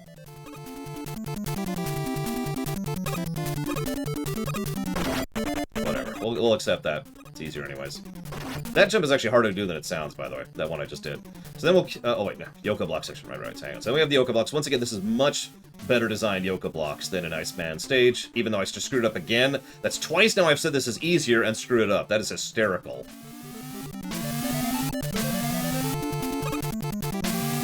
Let's talk about this section. So first thing they do is they give us some of these guys. This is pretty much here to refill after the previous section. There's nothing to hurt you here. This is a refill section. This is a Metroid hatching section. Or hatchling section, excuse me. This is here to be like, here, have some health back. Don't get hit while you're getting health back. Because you're more or less literally forced to wait here. And you know, once again, you see that forced to wait, but also the encouraged to move design is still here. So we're going to go ahead and risk this. I shouldn't have. That's okay. So you notice I took a hit last time. That's because it's the safest way to make that jump by far. To just take the hit and use the iframes. Yeah, exactly, Ground Spectre. It's like an auto-scroller, except actually good. Sorry, I don't mean that. The actual difficulty selection in Mega Man 2 is fake, yes. Whether the level design is fake or not is a little bit different. So, the real reason I started this stage over was to show off this section. Now, I don't have this memorized. I haven't done this in a very long time. There is an issue with this, and that's the fact that it can get offset based on the fact that the blocks spawn for the same way all things spawn in these series. They spawn based on your horizontal movement, so sometimes they spawn off-tempo from each other, just like they just did there. So we're going to go ahead and start that again. Hang on. Notice that, and this is good design, they give you the section before they force you to do... They get you... Okay, this is Yoku blocks. And they give you a chance to figure it out over safe terrain before you have to do it over the lava. Whoop.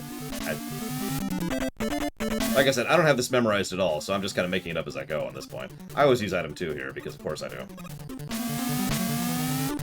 In fact, anybody who's seen my speedrun of this game knows that it's Buster only with an asterisk, because I use item 2 once. Here.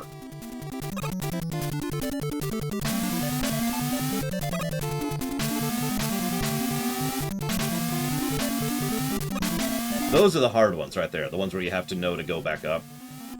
Notice they do that twice before we actually reach the lava, though. I don't love this song.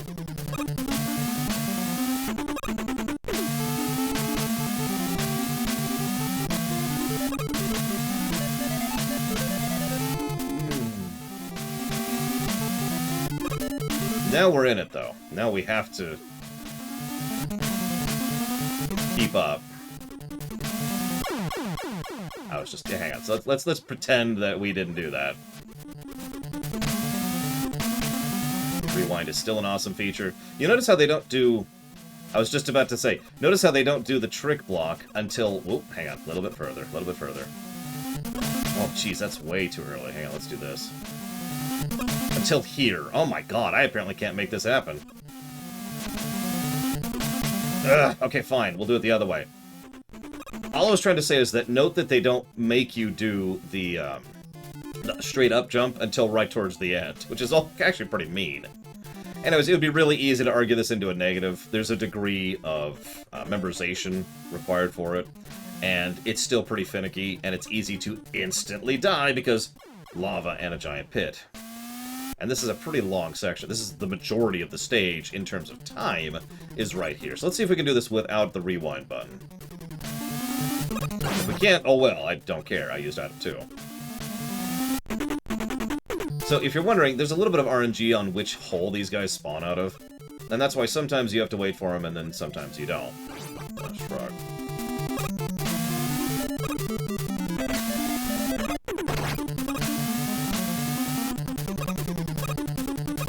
The long and the short of it, though, is one way or another, we need to decide if this is negative worthy or not. Whether I can do this or not, whether it's hard or easy or difficult or anything in between. Oh, no, okay, hang on, let's... I don't remember why they're called Yoku blocks. I meant to look it up. I didn't have time. They're called Yoku blocks. Moving on.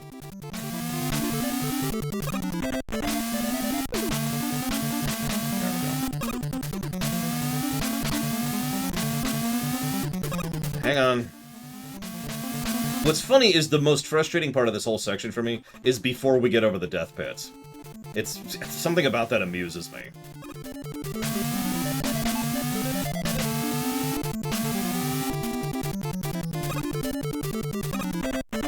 Now imagine if this game had a timer.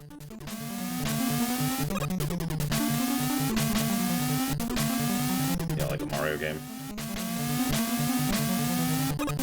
You'll also notice the offset is different than it was in Iceman stage and in Mega Man 1 in general. That's partially because of the screen scrolling thing I've already talked about.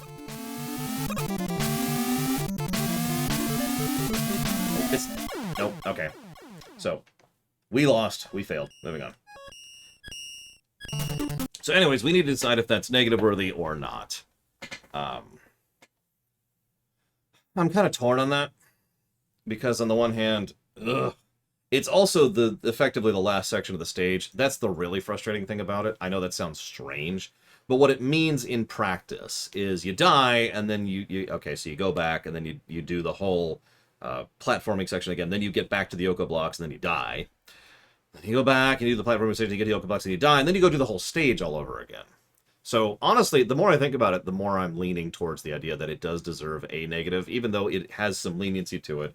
It still does most of the things that I would find unacceptable in other games, and I don't want to sound like I'm being biased towards Mega Man 2 just because it's an amazing game. Even great games have negatives. It's also very much inclining you towards the frustration factor, because, again, it's a long section. It's over 2 instant kill pits. It's towards the end of the stage, so any screw-ups mean you have to go through a whole lot of stuff in order to get back up to it, right? And, yeah, that's all I really have to say. Now, there's a few ways you could fix this. All you have to do is make it so that either the retry from game over retries you at the checkpoint, or just put it at the beginning of the stage. I know that sounds like a weird thing to say, but I honestly think that the Heatman stage would be better. In fact, I'd be leaning away from the negative here if we pushed this to the very beginning of the stage, my opinion. So, negative for Heatman.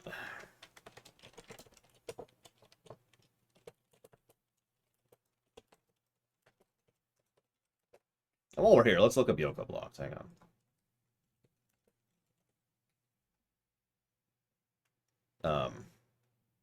Hello?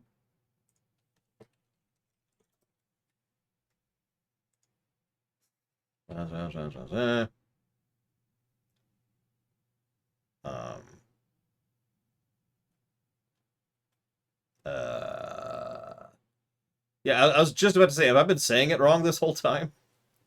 That'd be funny. No, there's another couple sections, I think literally two, that have whatever these are called. So apparently the term is literally supposed to be...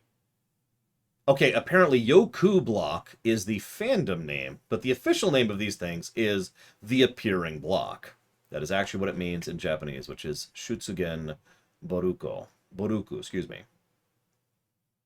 Sometimes called bun blocks, sometimes called tenmitsu blocks, sometimes called vanishing blocks, sometimes called disappearing foothold. But no, the actual official, no really Japanese title for these things is the appearing block. That's interesting. But anyways, let's fix that.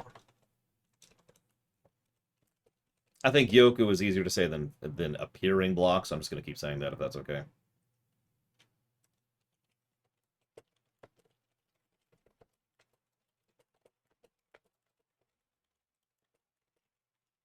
Yeah, exactly. There's a reason why we shortcut names, right?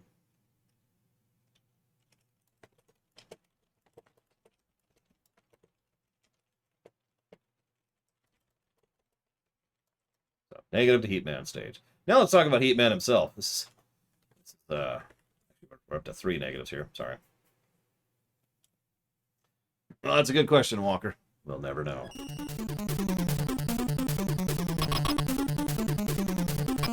So Heatman's weak to bubble lead, or bubble lead if you prefer. We, of course, don't have that. So Heatman has a very interesting pattern.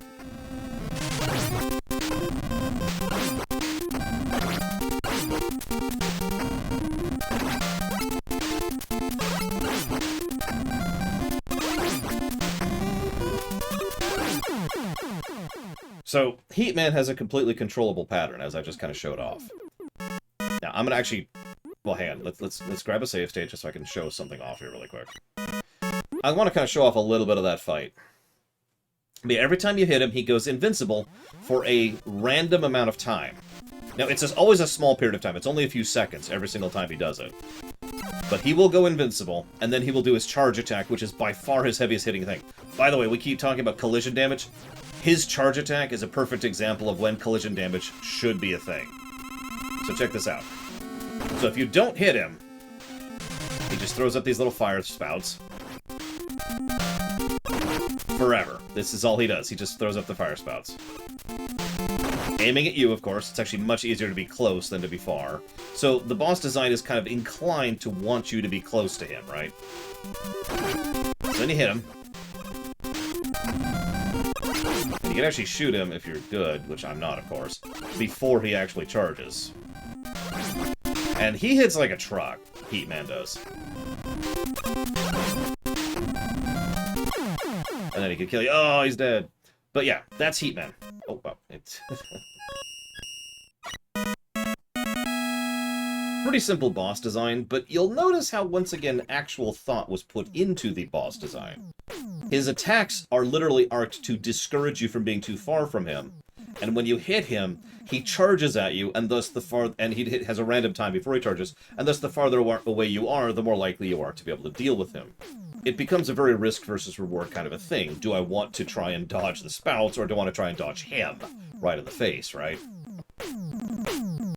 In short, despite the simplicity, I could easily see Heatman becoming part of a positive. Let's put him in an aggregate, because I think we'll have a few other bosses that are kind of good, but not fully good.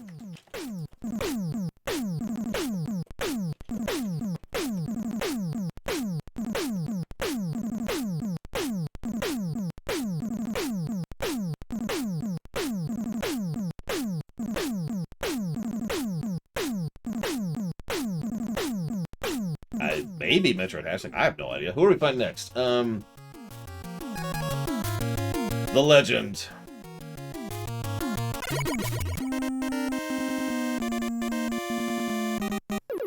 Coolest robot master in the game.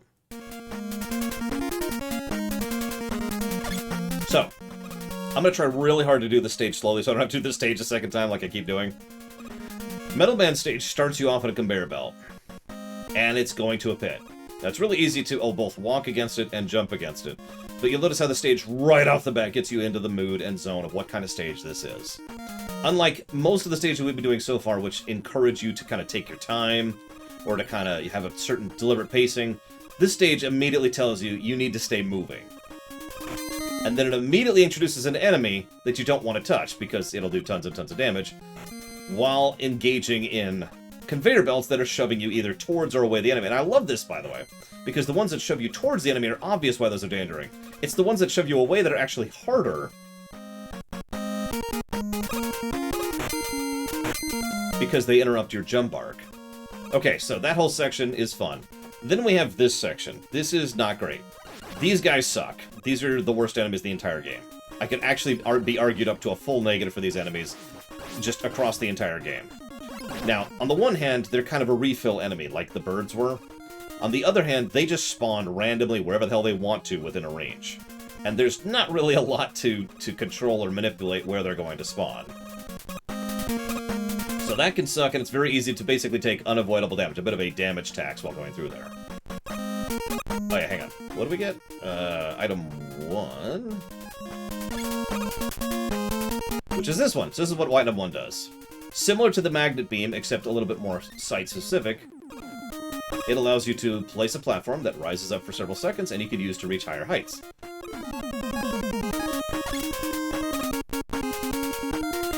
I would agree with that Melkor blade, but we'll talk about that when we get to Wily 2, I believe. So, breather section. And then we have this weird gear, and this dude shows up. What's this nonsense? Oh my god. There's a clown on it. Why is there a clown? You can also take it out before he actually lands on it, and he just falls to his death, so that's always fun. Bastard of dodge this way. Definitely not speedrunning. Okay, so. Notice how that whole thing escalated, though. You've got one guy following you, then you got another guy right in front of you, then there's a third guy, and then there's one of these tower cylinder enemies, just kind of preventing the safe egress to try and get away from them. By the way, on hard mode, these guys are slightly different. Because they take more than one hit, they will actually... Oh god, I thought I screwed that up.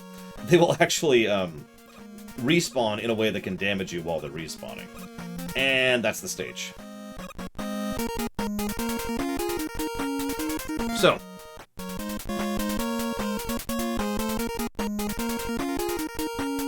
Hey, little Billy. They're all very short stages. It's just Metal Man stage, by virtue of that conveyor belt mechanic and by virtue of keep moving, keep moving, keep moving, is similar to Quick Man. Both of them are trying to shove you through the stage at a very quick pace. Yes, Walker, that's the nature of it. Although I should be capturing and streaming at 60 FPS. So you should only see me flicker, unless you're watching the stream at 30 FPS, in which case, yes, you'll see him actually vanish periodically. Double checking to make sure I am, in fact, streaming at 60 FPS. I better be.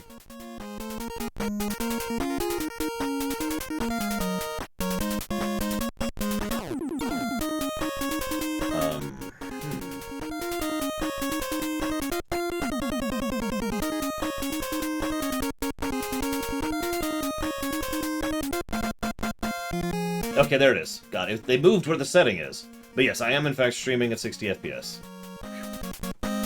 Okay, so yeah, let's go ahead and fight Metal Man. Now, Metal Man...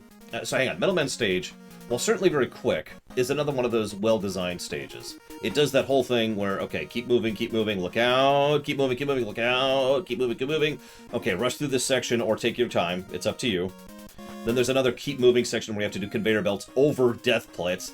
But all that's doing is encourage you to keep jumping. Again, in terms of mechanics, this is the same general idea as a lava wall that's slowly following behind you.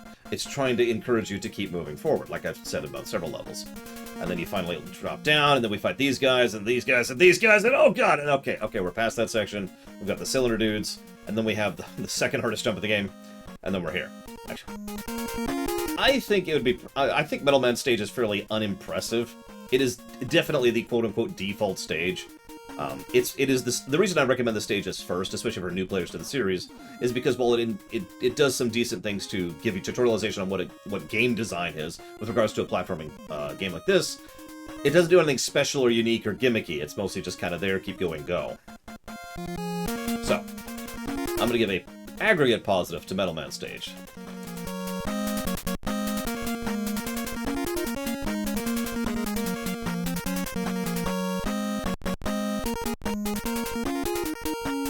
Moving on. Metalman himself, who is the coolest of all of the Metalman, or all the Robot Masters. He's weak to his own weapon, of course. He actually does almost nothing unless you... Here, I'll demonstrate. If you just stand here, he does nothing. He's just like, well... Until he gets bored.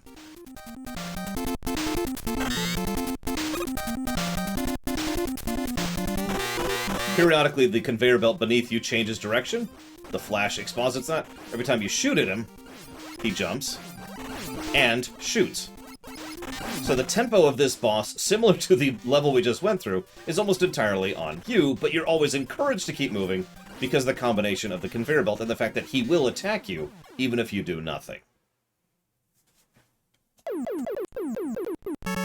So, Metalman is almost exactly the same as his stage in terms of overall design philosophy, which is kind of cool. But also, not really a super amazing boss, so I'm willing to go ahead and just have him fill out the aggregate here. Except Metalcore says he's the best boss in the game, which he's incredibly wrong about. We all know Metalcore has the worst ideas in the entire known universe. I'm hoping you could complain or explain that. Thank you, Croatia. As usual, the entire nation of Croatia, you're very much awesome. Thank you so much. I'll put that towards Metro Exodus if you give me one moment. This is one of the bad songs of the game, right here. So there's 3. We're up to 3 bad songs in this game.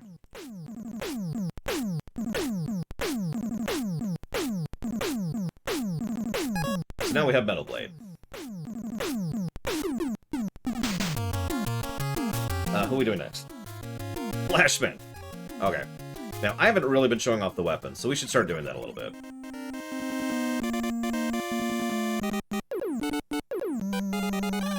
This is my second favorite song of the game.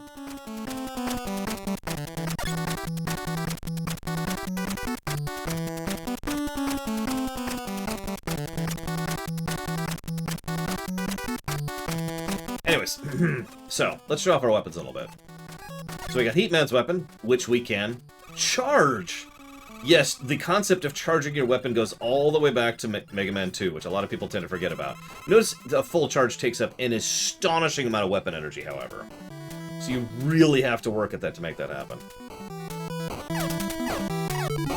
That was me, Croatia. You also have Airman's weapon, giving us a vertical weapon, which also does a ton of damage, by the way. So we can hit enemies above us. Very useful. It also shoots 3 each time. Then we have the shield. Now, this is the first shield in the entire series. Shield weapons would become very common after this. The shield isn't super useful. It's one of the least useful shields. Kind of. Because on the one hand, it sucks because you can't move while you have the shield up. But on the other hand, it does a lot of damage when you throw it. And you can throw it in all 4 directions. So the shield is still good. It's just, you know, it's not that great of a shield. It's actually more of an offensive weapon. Quickman blades are probably one of the most boring weapons of the game because this is all they are. This is all it is. It's like Cutman's weapon, except you have lots and lots and lots of it. It's effectively another form of your Buster, but a way to give you more verticality to your shots. You literally trade horizontal reach because you're... here, I'll just show. You trade that, being able to shoot across the screen, for being able to destroy something right in front of you in a larger vertical range, right? Whoops. Then we have the Metal Blades. The Metal Blades are overpowered as hell, because they can shoot in 8 directions, and they have a nice, big area of hitting. Except when you fight an enemy, it's actually immune to it, like that guy. And yes, I did that on purpose. And I've already showed off Item 1 and Item 2. You get my point, though. This game does have good weapon design. Everyone memes on the Metal Blades because they're good. They're really good. But let's be clear, all the weapons are good. It's just Metal Blades are even better than the normal weapons. By the way, multiple paths. We got the Electman thing going on again. Whoa, I've actually never seen that happen before. Do that again. Holy crap! That's wild.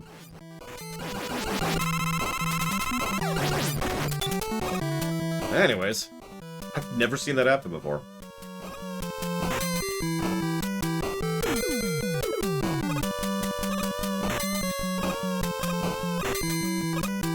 And if we manage to get up here, we're rewarded with an E-Tank. Almost every time we have an E-Tank in this game, it's an optional section that you're rewarded for doing it slightly harder than normal. I kind of like that, personally, that idea. Third hardest jump of the game.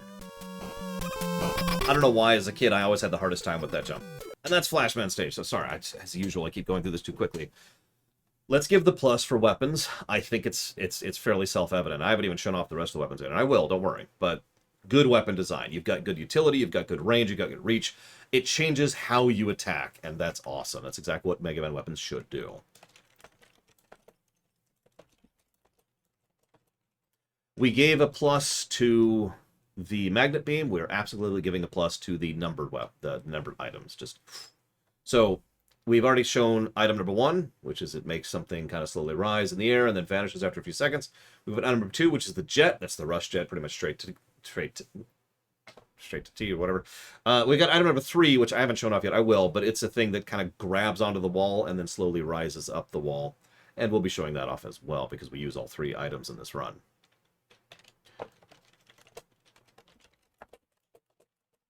It's literally the items. We have good utility kit in the items. It sounds weird to say it that way, but whatever. So we're up. Get rid of all these. Get rid of all these pluses. There we go. That's much better. Those door-like structures are destroyable with Crashman's weapon, which we do not have yet, and we'll be seeing that later, of course. Mandatorily. So Flashman stage, we have several enemies. So it does have ice physics. What's funny, though, is it doesn't try to use the ice physics to kill you. I know that sounds weird, but what I mean by that is most of the time when you add ice physics to a level design, what you're doing is you're trying to make it easier for the player to fall into a bottomless pit, or to fall into spikes, or to fall into enemies, right? Mario Brothers 3, World 6. All I need to say about that, right? In this case, there are no bottomless pits, and there are no insta-kill spikes in the entire stage. There's no insta-kill anything, actually, in all of Flashman stage. There are plenty of enemies, and there are ways to be flung into them, but you notice how it doesn't use the ice physics specifically to screw you over out of tricky jumps. Instead, it uses ice physics. I'm not actually 100% sure why. I think they did it just because they wanted to do it somewhere for some reason. Instead, what we have is interesting usage of enemies, like, for example, and of course, the branching thing. So do you want to deal with one single cylinder guy who's going to cause you issues, or do you want to deal with the little turret guys who are below you and can attack up? Now, there's lots of ways to deal with that, as we've already pointed out with the weapons, but if you're just using the Buster, you need to actually kind of take the head and kind of go down, right? Thank you, Vendalia. As always. I should probably say Happy Voting Day for those of you who live in the States. Because, you know, that's today. And putting that towards Steins Gate. I don't even know that off the top of my head because of the fact that my niece is off school today for some reason. Why is that a school-free day? Anyways, I mean, more school-free days is a good thing, in my opinion. Let's just be real about that. So you have the different paths to go for progression to decide how you want to engage in the level. And there's nothing unfair or mean about the level. And it actually rewards you for going out of your way to take more risk and or accomplish more difficult jumps. And or you can unlock different paths if you have Crashman's weapon. It's pretty easy to see why I want to give this level A+.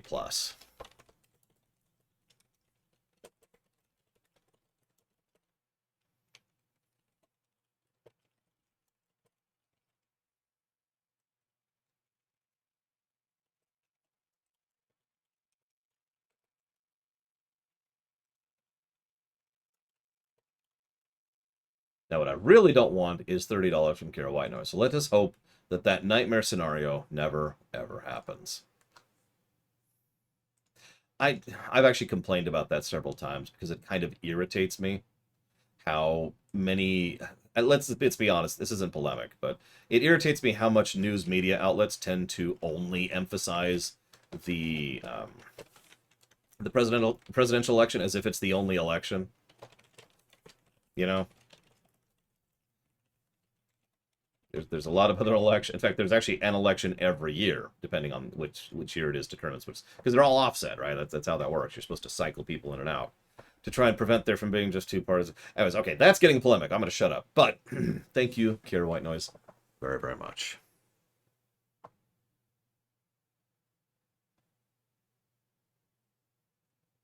I do always appreciate that support. Thank you very much. And I've put that towards Spiritfarer, Riftbreaker, and Space Marine. I should hydrate. That's a good... Thank you, General Speed. I've been talking a lot today. I got so much to cover in so little time. That's why I keep pausing, because I have so much to cover in such a short period of time.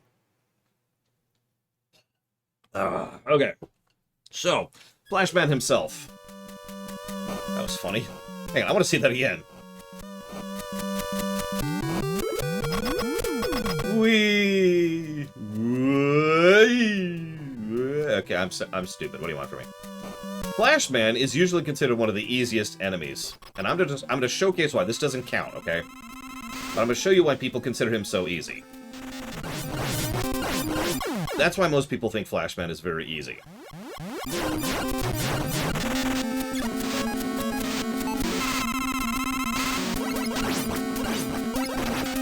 Believe it or not, he's actually one of the more challenging bosses on a Buster-only run, because it's very easy to die from him, because he has a very simple AI, which is actually kind of hard to work around. So what he'll do, first of all, the stage is kind of staggered, which completely changes how he moves and how you move. Second of all, he will just charge to you in the face, and that's it. He tries to collision damage. He's a collision damage boss. So he just tries to smack you in the face as much as he can. Very rarely he'll actually flash. You notice he didn't do it either time. He'll actually flash the screen, and then he'll shoot a bit. It's actually really hard to actually get hit by that, because it's a terrible thing. He's probably one of the least designed of all the bosses, because, again, he's just a collision boss, and they use the staggered terrain to do something with him. Oh yeah, he's actually weak to crash weapon, I think. I don't remember. I'd have to look it up. I don't even know. So, who are we doing next? I think we're doing Crash next. Yep, we're doing Crash next. So, I mentioned that there's... So, I said that the stage, you know, the menu screen isn't good, the menu music isn't good, the start music isn't good, but let's be honest, there's only one song in this game, and one actual song I don't care for, and it's this one.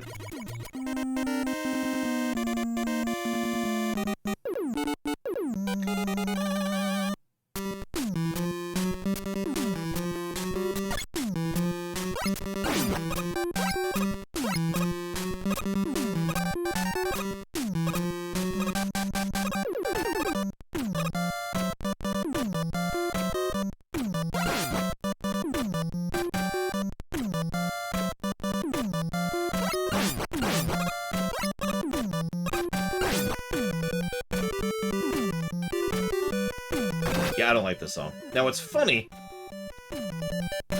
It's okay, Ventures, I accept that. What's really funny is I found out recently why I don't like this song. And there's an actual reason. So, when... Oh, what's his name? I wrote down his name. When Takashi Tatishi, I'm probably saying that wrong, was doing the music for this game, he did a bunch of really light-hearted, happy, silly songs that sounded like they belong in a carnival. Sorry, I'm doing it again. I'm sorry. He did a bunch of lighthearted, silly songs that sounded like they belonged in a carnival. He did that on purpose, and he brought those songs to the rest of the team, and the rest of the team said, no, this doesn't fit Mega Man at all. Mega Man isn't exactly, you know, super dark and super serious, but it's not a cartoon. We need to have more than this for it. And he's like, okay. So he went back and remade all the music and just made it into what we consider the typical Mega Man 2 thing. The thing is, there's one song that survives that original soundtrack.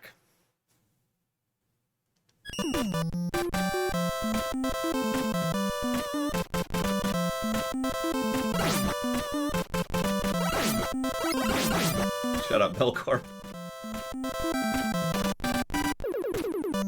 So, this song, literally, objectively, does not actually fit with the rest of the game.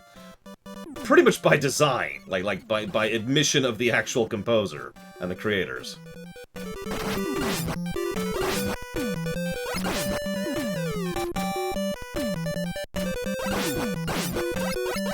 Everything! We must never have any happiness in our lives, my hermano! We must have only the edge! Oh, the edge. Where's something I could cut myself with? Yes, I'm gonna use my duster, and I'm gonna cut myself on this feathers. Oh, yeah, there we go.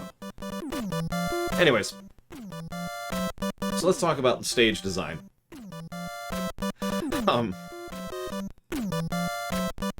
Why did I keep doing this? I'm so stupid. Hang on. Why am I so stupid?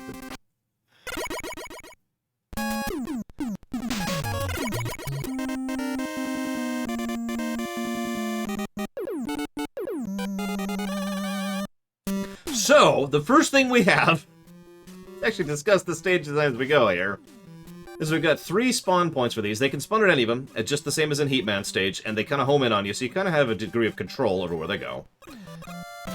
And you go up.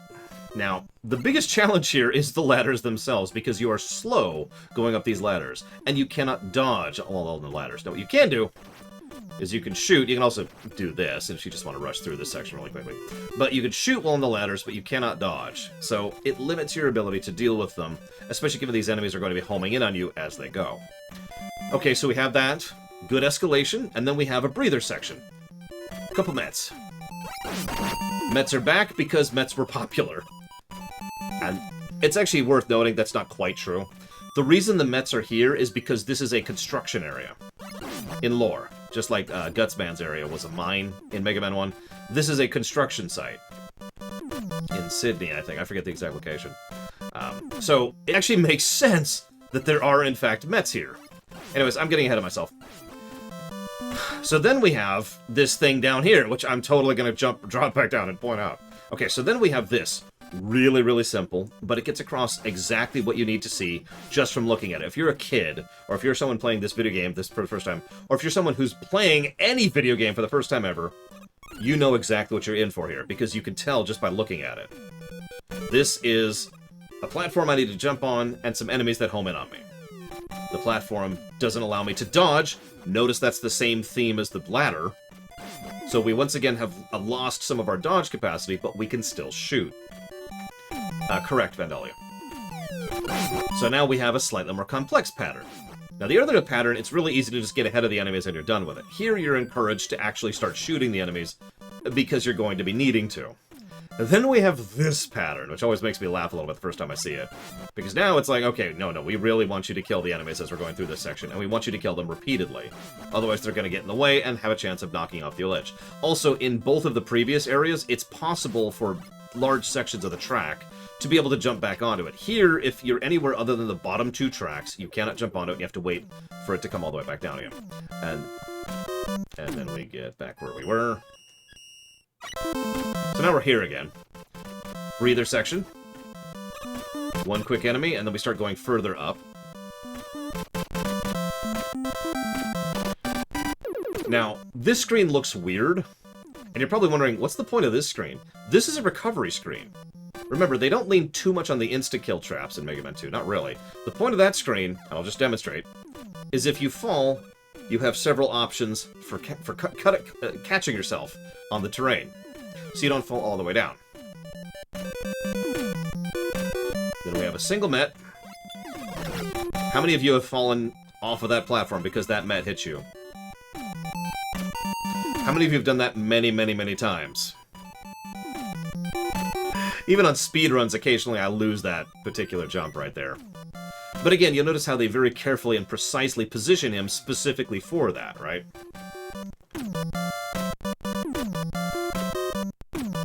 Then we have this section. I probably should have gone up the left one first to show that off, so let's go in the left one. Let's get hit first, really quick. So, we have the lengthy ladder section. First of all, the background slowly turns dark to indicate that we're going up out of the atmosphere, which is just really cool. Second of all, again, our ability to dodge and our ability to maneuver is very seriously hampered by virtue of us being on ladders, and now we have to deal with these birds. And now we're actually up in the stars. Now, in many of these, the solution is just to get hit. There's not a lot you can do about these in certain circumstances. You just take the hit and you keep crawling. You notice, however, that they don't do too much damage to you to kind of compensate for that. E-Tank. Now, what you're supposed to do is you're supposed to go all the way back down and then go all the way back the other side. However, we happen to have some items. So we can just do this. No, we can also do this, just to really show it off.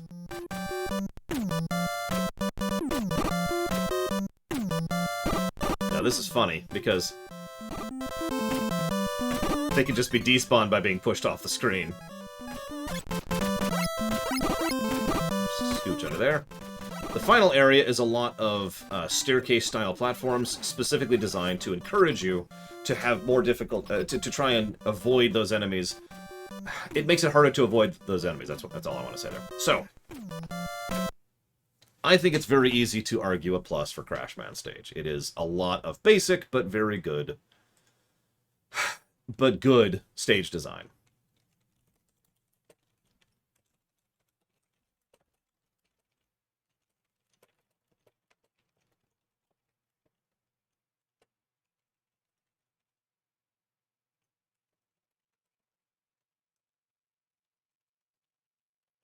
It is also a good starting stage because you cannot instantly die here. There's a couple like that, like Flashman stage is another good you can't instant die in Flashman stage.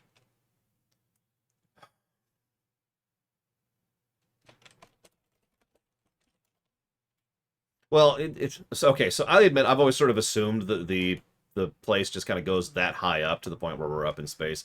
It's entirely possible it just turns nighttime as we're going through it. That's a very valid interpretation of what's going on.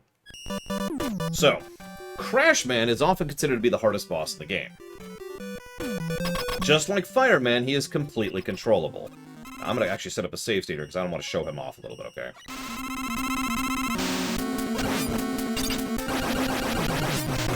Screw that one up. That's okay. I actually accept that. I know it's weird, isn't it, Harriet? $2, Croatia. It's the same as a sub. I'm just gonna accept that death because I screwed up like 3 times in a row there, so that's on me.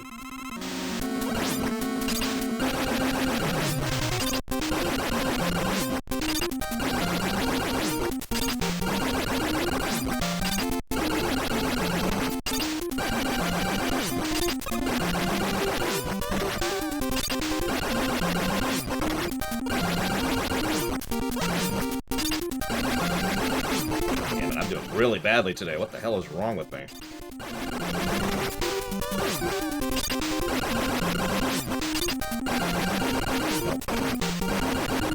don't think I have it. Nope, I don't. Oh, hey, the camera broke again. Sweet! I love it when my camera breaks. It's my favorite thing to happen. I thought I had that fixed. Oh, that sucks. Oh, well.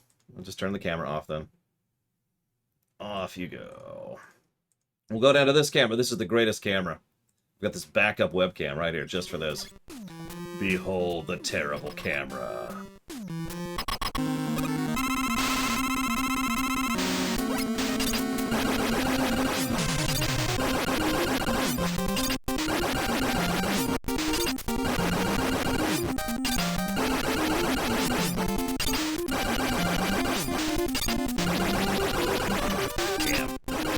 I was hoping to do that with no damage taken. The ideal Crashman fight involves no damage taken, but the hurt boxes on his explosions linger after they're off the screen. And dead. There you go. So, I have now shown off the Crashman fight. So let's go and save really quick.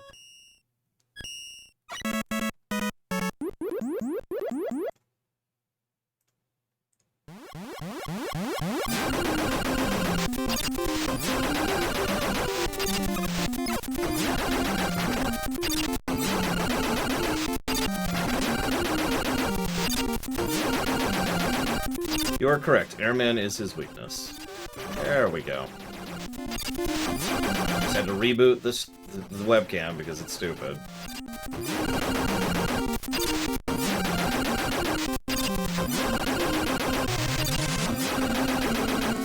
What, you don't like backwards music? Hang on, I'll stop holding down L in just a second here.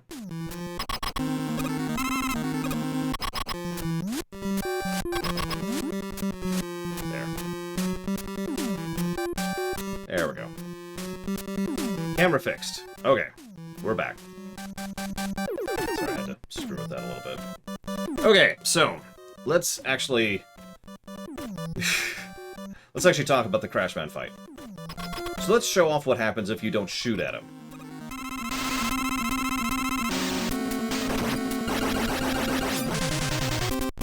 Look familiar?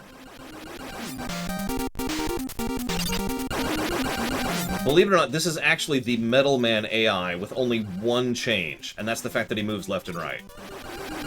He doesn't even home in on you, he just moves left and right.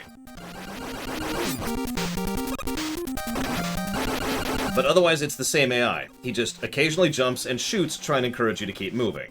Now you're probably thinking, well, how are you controlling him? Well, every time you shoot, he jumps, and then shoots. Except he can't always shoot. He can only have one projectile on the screen at a time. So you notice occasionally he'll do the shoot animation, but he can't actually shoot a projectile out. So you can always have control over when he jumps and when he shoots. Even if you're not facing him, even if you're not trying to hit him, you can prompt him to jump, right? And, well, it's also interesting to note because his weakness is Airman. Now, whether that's logical or not, Airman shoots forwards and up. He jumps towards you.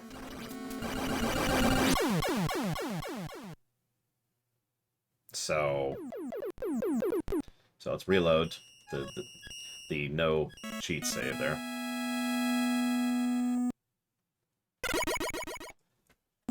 Nevertheless, I think Crashman is actually reasonably well designed. It's very much a pressure boss, is what that's called, where the boss is constantly pressuring you to do either something in general or something in specific. Hesitate before we do Bubble Man stage. It makes sense, Sean. He just had to get away from it. Let's do... Where's Metal Man?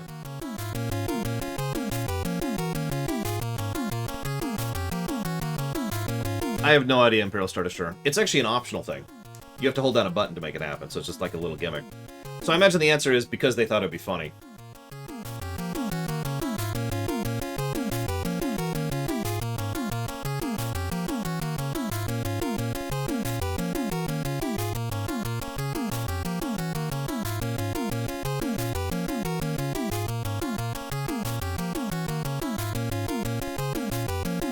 Still... Okay, it didn't crash. I have no idea what's causing the webcam to do that. I might just have to buy a new one, and that's certainly a good thing for me right now when I'm dealing with the frickin' living room. Oh yeah, and just to get this out of the way, obviously people kept having issues with calling it Clashman or Crashman, because both make a degree of sense depending on how you think of it, since Crash has not much to do with how much he's doing, and neither does Clash, and of course Japanese L's and R's, yada yada yada.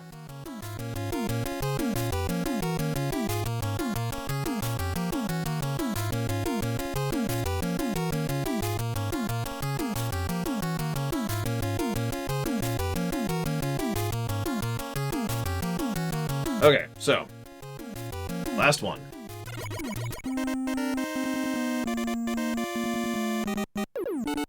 No, this is actually a stream cam, specifically Grand Spectre. So, unlike some of the stages where there is no instant death, Bubble Man starts us off over an instant death pit. Then it immediately attacks us with enemies that jump at us, which are hard to hit with regular weapons. Ironically, Bubble Man is often considered one of the better starting bosses. I'm not sure I agree with that. Because getting the timing to hit those is harder than it looks. And this. That is much harder to do than it looks. And even to this day, I screw it up sometimes. I actually expected to screw it up right there. So the game, this stage starts off with instant death pits that are very easy to fall into. Immediately thereafter, we go into the underwater physics section. So we have the same exact type of setup that we had previously, the 3 crab people, but they're moving slower. And this is to get the player adjusted to something that was new at the time. Water physics. This is important, because the next thing that happens is we have spike ceilings, which you notice we can reach just with a regular jump. So we move a little bit slower, and there's a bit floatiness to how we move. And of course, we can jump quite high. Then we have the jellyfish enemies, but it's okay because iframes actually work on spikes now, as I just demonstrated. So this whole stage is, once again, repeating the trick I've mentioned several times. Mega Man 2 does this a lot. They want you to very carefully think out your jumps. They don't want you to sit still. Or, I'm sorry, they don't want you to rush through, but they also don't want you to sit completely still. Either between the prawns, which are constantly respawning here, coming out of the fish's mouth, which is on the box art for some reason, or because the jellyfish, there's always something trying to encourage you to not just stand there and do nothing. At the same time, ironically, what ends up happening here is because of the fact that there's so many enemies for this section, and I don't know if this is on purpose, the spike section is not as bad as it could be because at most points you have the option of taking damage to use those iframes to get past the jumps. I know that I personally, when I was a kid, one of my most common tricks was doing several of those jumps specifically with iframes, rather than trying to actually do the jump legit. Thank you, Sean, very much, as ever and as always. And that's going towards Half Genie Hero. I'm going to laugh if that's not at 219. Oh, I can't see right now. Whatever. I'm not going to look it up. It doesn't matter. 3, 1, Half Genie Hero. Thank you, ever and as always. So, here's the thing. As much as we talk about Quick Man stage, and as much as there's some issues with Heat Man stage, I actually think Bubble Man is one of the worst stages of the game. Now, on the one hand, it certainly is a good exposition stage for several things. It does get you into the idea of how water physics work, and how you should control your jump height, and how to use iframes. However, it's literally instant death, the stage. Literally the entire stage, except for 2 screens, is instant death, including the screen you start on. And the only 2 screens that aren't is the back and forth with the crab monsters, or the crab robots. And that's it. You either fall to your death or you hit the spikes. I feel like they lean a little bit too heavily onto that. And I also feel like not enough is really done to get you across to the idea of whether or not, of how to do the kind of jumps that it's demanding of you. Now, the reason I'm hesitating to give it a full negative, and I could easily be talked up to a full negative or a negative and a positive, is Bubble Man stage is designed to get you used to Wily 3 or 2, I forget which it is.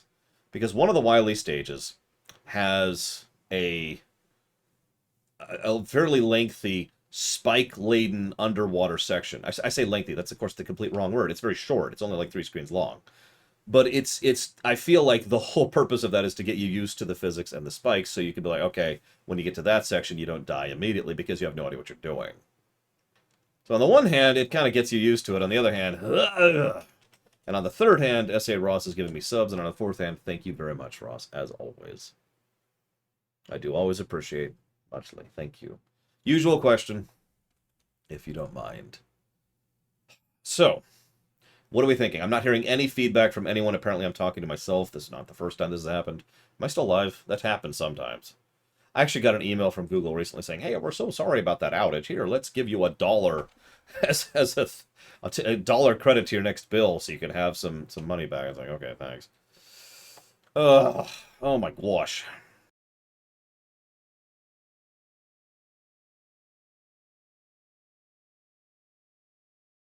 Got it. The usual. Yeah, it was actually like 95 cents, Mr. Red, was the exact amount. Hi, Entity.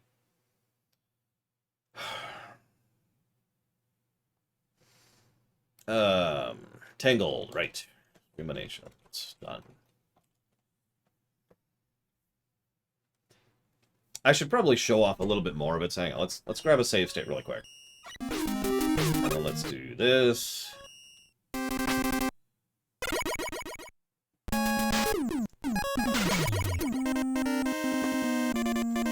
So, let me demonstrate this stage a little bit better.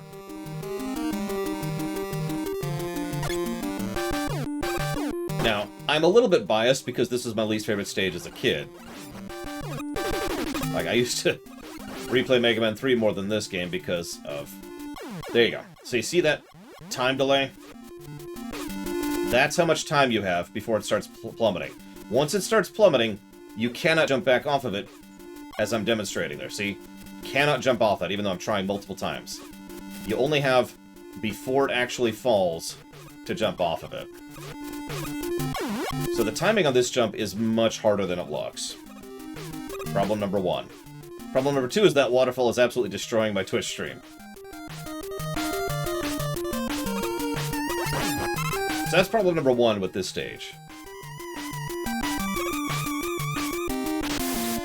Problem number 2 is Trafin. I don't know what Trafin was thinking when he was like, you know what? I hate Mega Man and I hate everything. So this is nothing, right? It's like, okay, sure, whatever. There's a bunch of spikes. So let's exposit a little bit here. Why there's a spike ceiling here? Well, it's because you're trying to jump over that fish. So you jump over that fish. See? That's why there's spikes right here, specifically. Oh, hang on, I forgot I was low on health. Sorry, that's me. That's on me. Hang on, let's pull back a little bit. Let's pull back a little bit.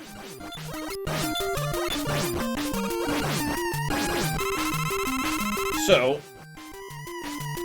next thing we have is the pressure section. Control your jump. Now, it's actually safer to fall and then jump. That's actually why that pit is there. Fall and jump again. Fall, fall. And then you have to do what is pretty much the most precise jump here. It's not much of a precise jump, but it is a pretty precise jump when you're playing this game for the first time when you're 6 years old, or 7, or whatever I was at this point. And then this one, which always freaks people out, but it's really easy to do, because you just fall straight down. And then you're just back here, and that's the end of the spike section, effectively. I mean, there's more spikes after this, but that is the spike section. There's no more spike in the game. It's just Twilight from now on. Because then all you have is these guys, and this is just a joke. By this point, you already know not to try to jump over these people, and you literally can't jump over him, so you don't even try. One last little hop, and you're done. And that's the Bubble Man stage in totality. Now I gotta say thank you to a bunch of people. So first of all, thank you, Harriant, for the sub, as always. I will put that towards Soma, because Soma for the win. If you want to talk me down from a negative, that's fine. Like you got an uphill battle. So hit me. Hit me. What do you got? And while you're fighting me against that, I'm taking so much damage. Thank you, Trafin. Very, very, very much as always. I do always appreciate that support. Especially right now.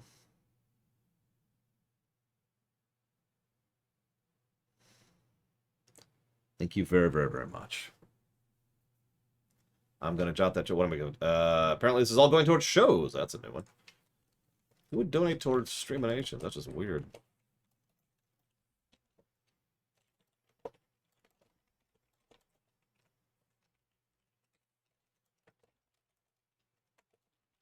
That's going towards Mandalorian and Clone Wars Season 7.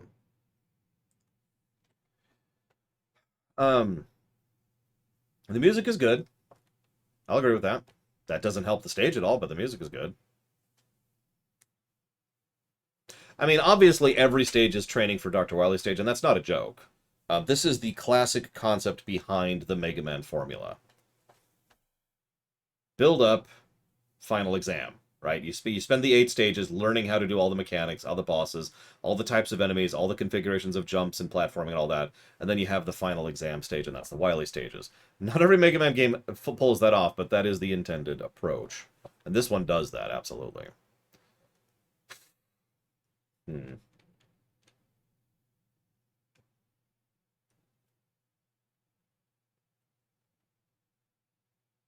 It's that freaking waterfall. I'm trying to think if there's anything about Bubble Man stage I consider good. I suppose... See, it sounds like a weird thing to say, because I'm leaning towards no. Even though the game does tutorialize you on what instant death is. It's just... That feels like a weird thing to give a game a positive for. It's like, so here's how you die instantly. Alright, now that you know how that works, you know what to avoid in the future. It's like, I guess. You know what we should do? You know what we should do? Let's see where the checkpoint is. I think I know where it is. But let's see where the checkpoint is. Yeah, that's what I thought. It's right before the spike section.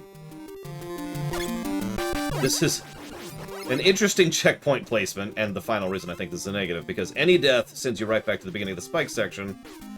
And if you don't understand why this is weird, it's not the fact that it's right before the spike section, it's that this is about 2/3 to 3/4 of the stage.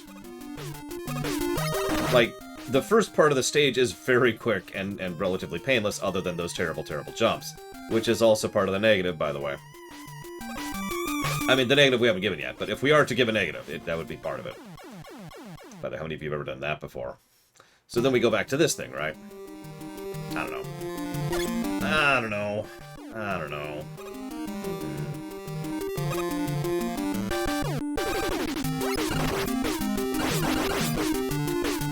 I actually don't remember, Delbach. I mean, obviously the prawns come back, but I don't remember if the fish actually can come back or not. I guess not.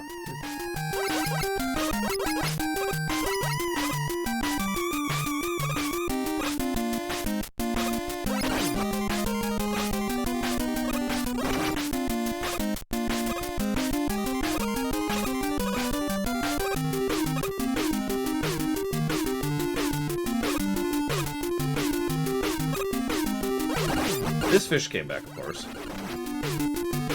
See, I know the fish respawn to some extent.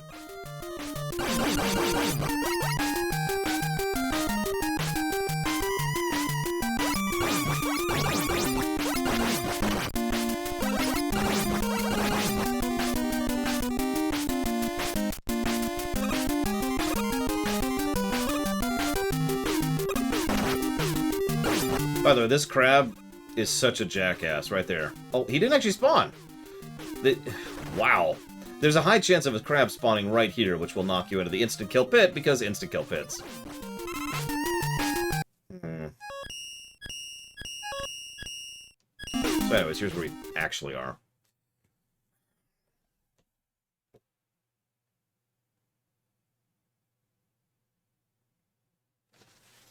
It does, but I don't know how much of a problem it is in this one specifically, Mr. Red, because enemy placement is very careful and actually kind of spread out in this one, so it's not as much of an issue. That's an interesting point, Delbach, and I do agree with you. If this was Mega Man 1, we wouldn't be debating this. This stage would just be a pain in Mega Man 1. Here's what we're going to do. Here's what we're going to do. We're going to pull a quick man trick.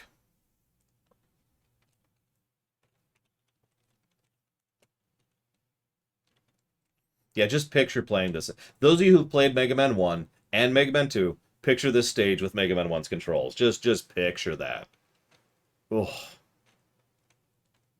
The game. I'm an idiot.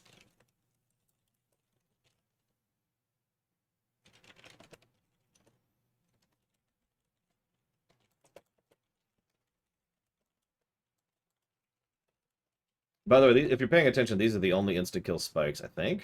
Checking in my memory. Yep, in the 8 stages. Just, I'd only mention that because that's already less insta-kill stuff than we had in Mega Man 1. But anyways, I mean, there's still pits and there's still lava, but it's interesting to think about.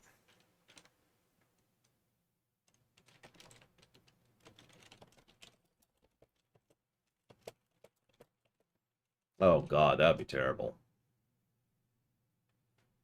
I mean, it doesn't matter, Vandalia, but sure, why not?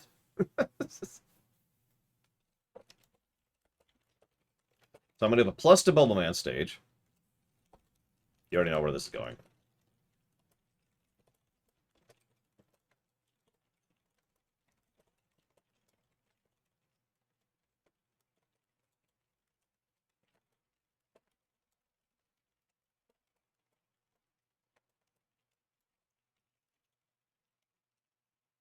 And a negative for Bubble Man stage.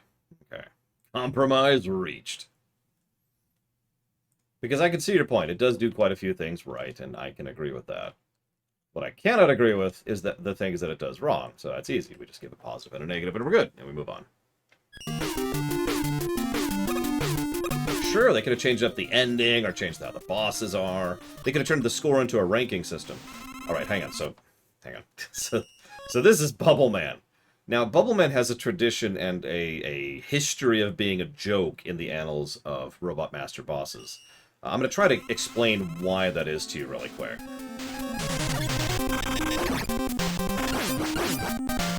And that's why. Now, hang on.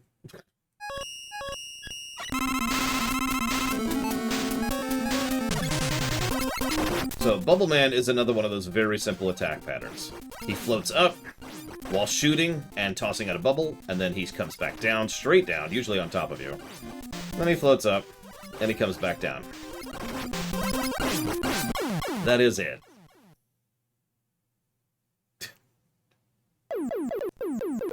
Listen, Harriet, if you don't like rock music, that's fine, but I mean, you just don't understand what it's like to be a rebel, like Rock Band does. It's just super rebellious, and there's no answer to your question, Harriet. Why Rock Band? Because they thought it would be funny. That is the reason. So anyways, that was Bubble Man. Yeah, no, it's because of the CPU, Valvedrix. I've actually noticed that when I have the CPU set to turbo. Like, if I go... Yeah, it's visibly off of my monitor here. Unlike when I do this... Here, watch this. Okay, well, hang on, maybe not. Hang on, give me a second. Nope, we're steamed, so it's not OBS. Oh, whatever. Moving on.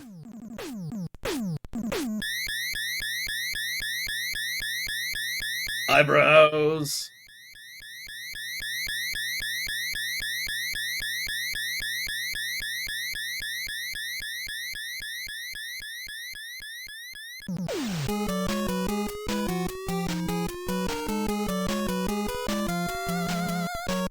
Now let's get this out of the way. This is my favorite song in the game.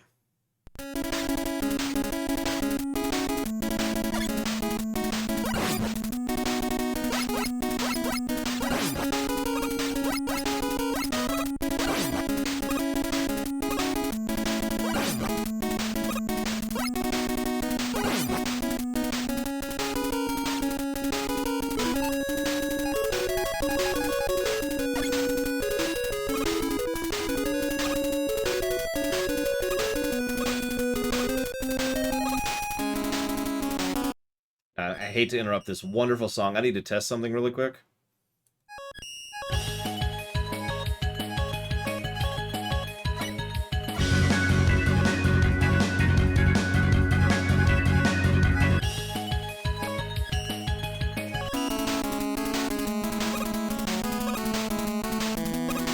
That's wild. Are you seeing that?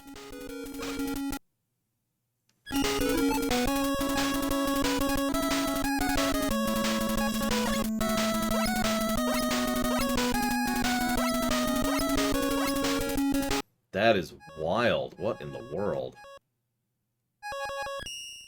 Well, that reset it. What?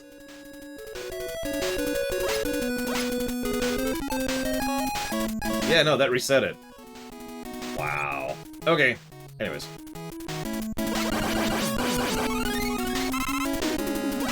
Good to know.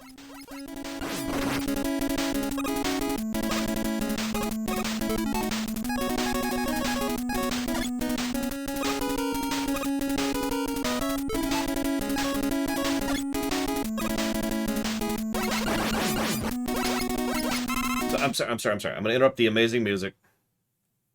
Gotta interrupt the amazing music. Very important.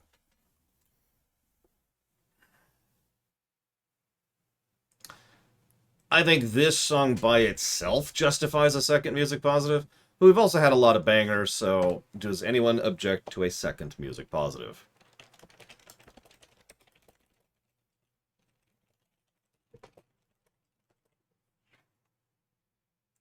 If you do, then get out! No, I'm kidding. But I am asking sincerely. Because, honestly, and I mean this with absolute sincerity, I would be okay giving this game a positive to music just for this one song.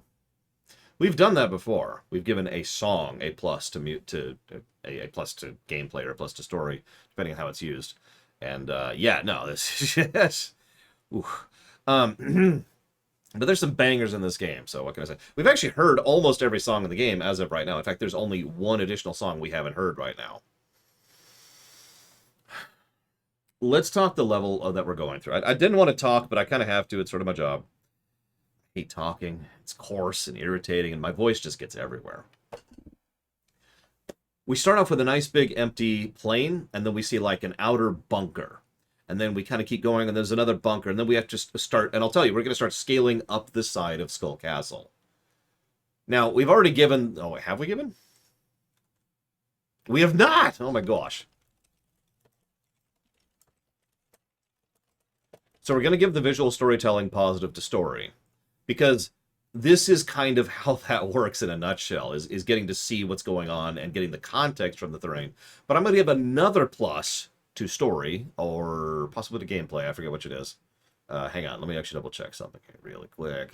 Real quick. So it won't take me long.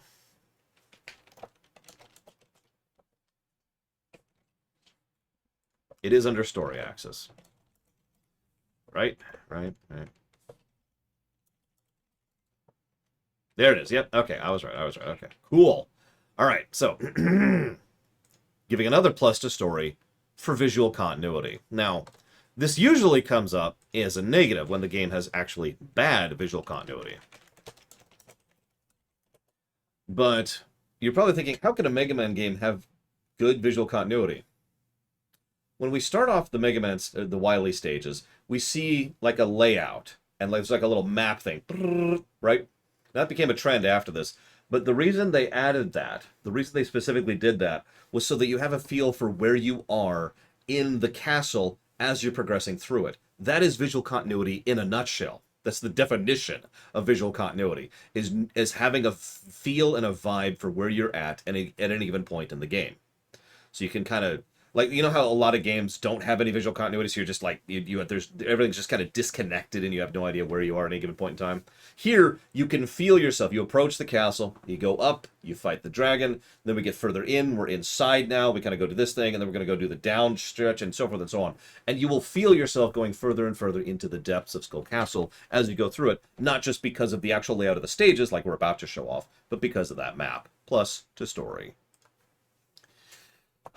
Okay, so level design. Let's actually talk about what they do with Skull Castle 1.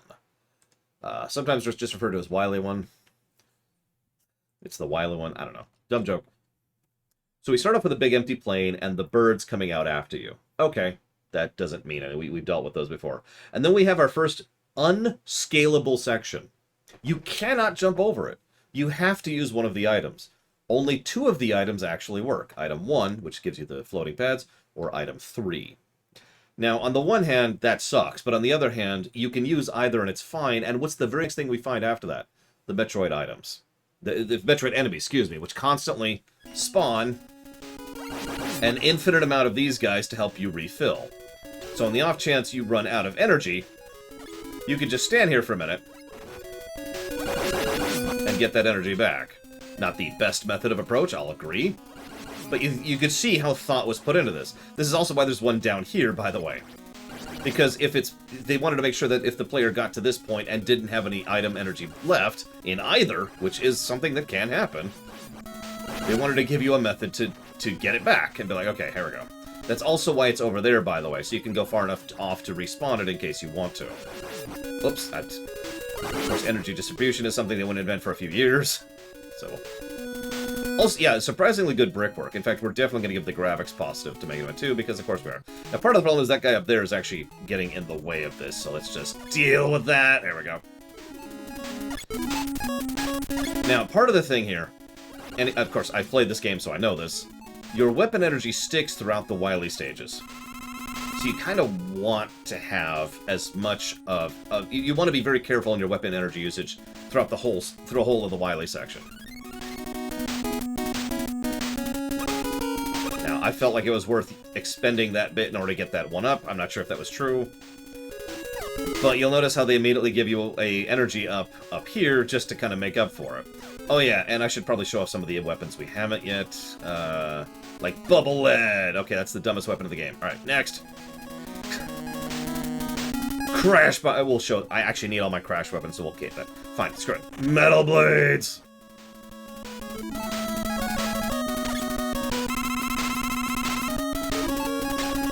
We're gonna stay on metal for a minute.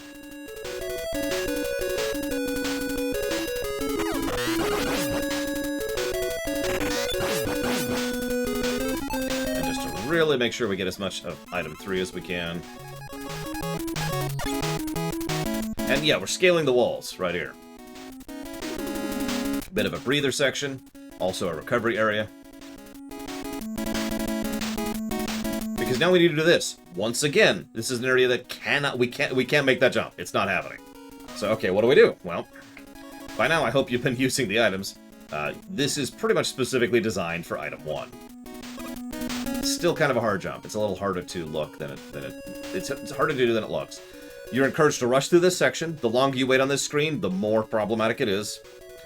And we get all the way up here, and it's like, okay, we made it. We did it. We're cool.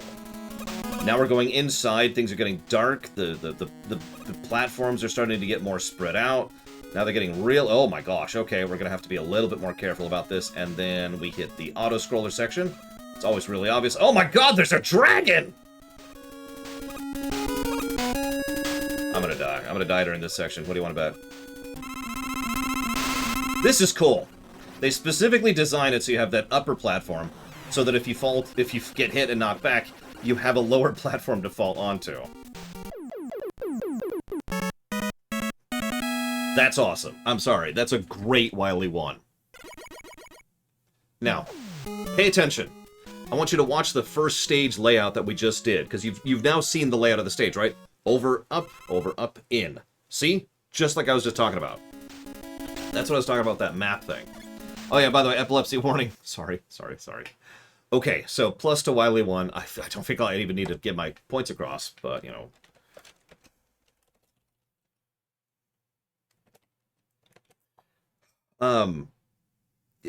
Encouraging a variety of item usage right next to infinite refill spots. Oh, by the way, in case you're wondering how I killed that boss so quickly, it has no iframes. There's actually a few bosses in early Mega Man stuff that just have no iframes. And so you can just, the faster you can mash, the faster you can kill it. So that's cool. That's hysterical, Melkor. And then I'm just going to mention the music because it deserves to be mentioned. And then I'm going to mention the boss fight.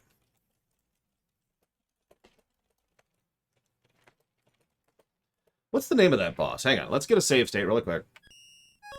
So we can do this.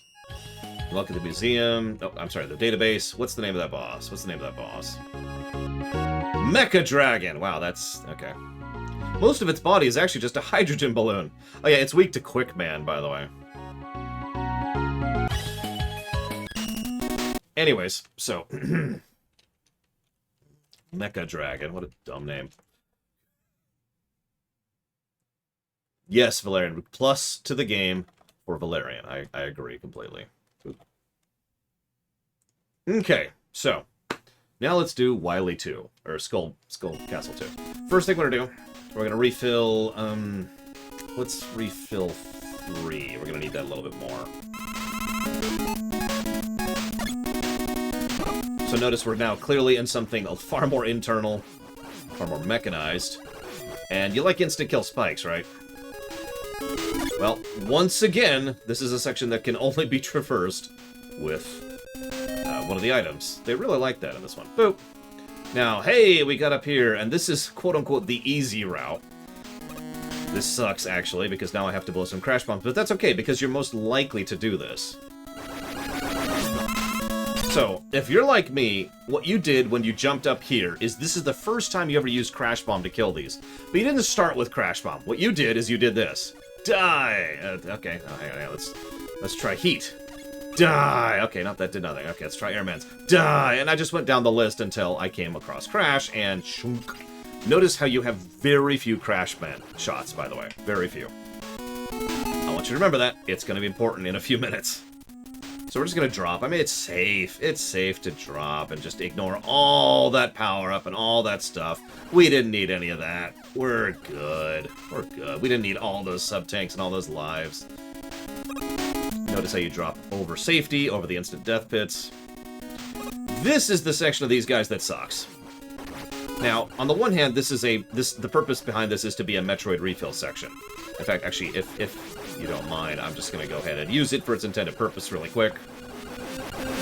To refill my Crash Bomb, because I know what's coming. There we go.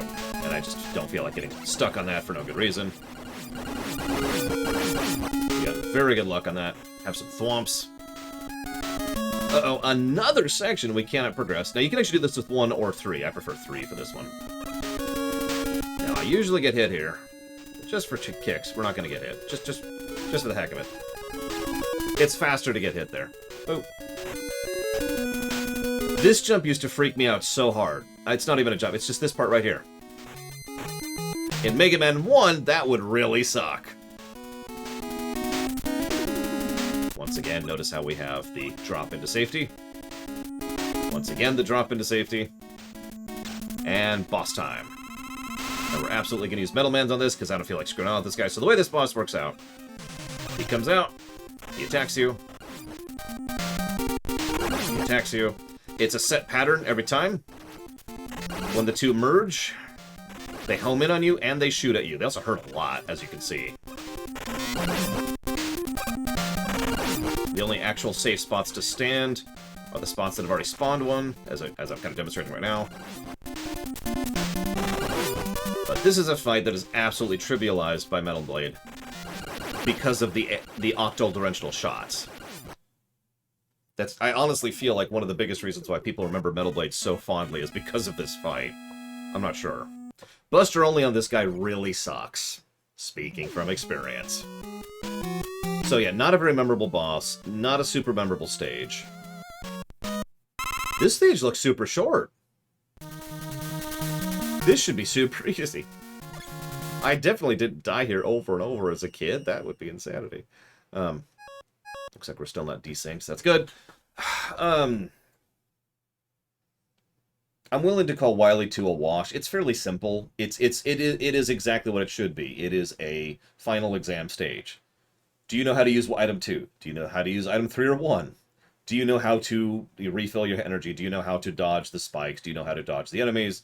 And then you go up and it's like, do you know how to fight in more than one directions? Yes, Warpcore, that is correct.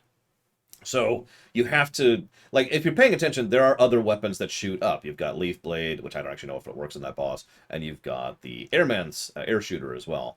But there are several weapons you have specifically designed to shoot up, and at least part of the reason is for that boss we just fought. But overall, I feel like it's just kind of a neutral stage, so I'm willing to just move on without a positive or a negative. Then we get this stage. This is the last song in the game. There are no other songs after this point. That we haven't heard, I mean. Very much a build-up kind of a song. Notice lots of weapon energy things, and here's what we kept talking about during the Bubble Man section. This is why the Bubble Man tutorial exists right here. Notice that unlike the previous section, it encourages you to jump up. You're like, wait, Lord, that has nothing to do with Bubble Man stage. Well, then you have this section, and this section. I used to die here so much as a kid. I could not do these drops, because you have to do this. Ooh. Okay. That's okay. I accept that. Can't do it as an adult either, apparently. We're still going down. But yeah, I agree with that, Imperial Starter Show. There's a very melancholic vibe to this song.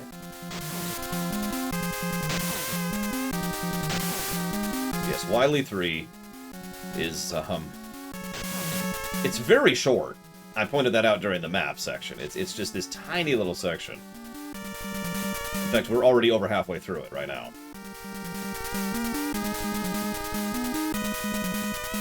We have to go left and then right, or just... Nope. Damn it. See, what tends to happen is I screw myself up by thinking, okay, I need to go a little bit left. Wait, I don't want to go too far left. And then I die, because I didn't go enough left.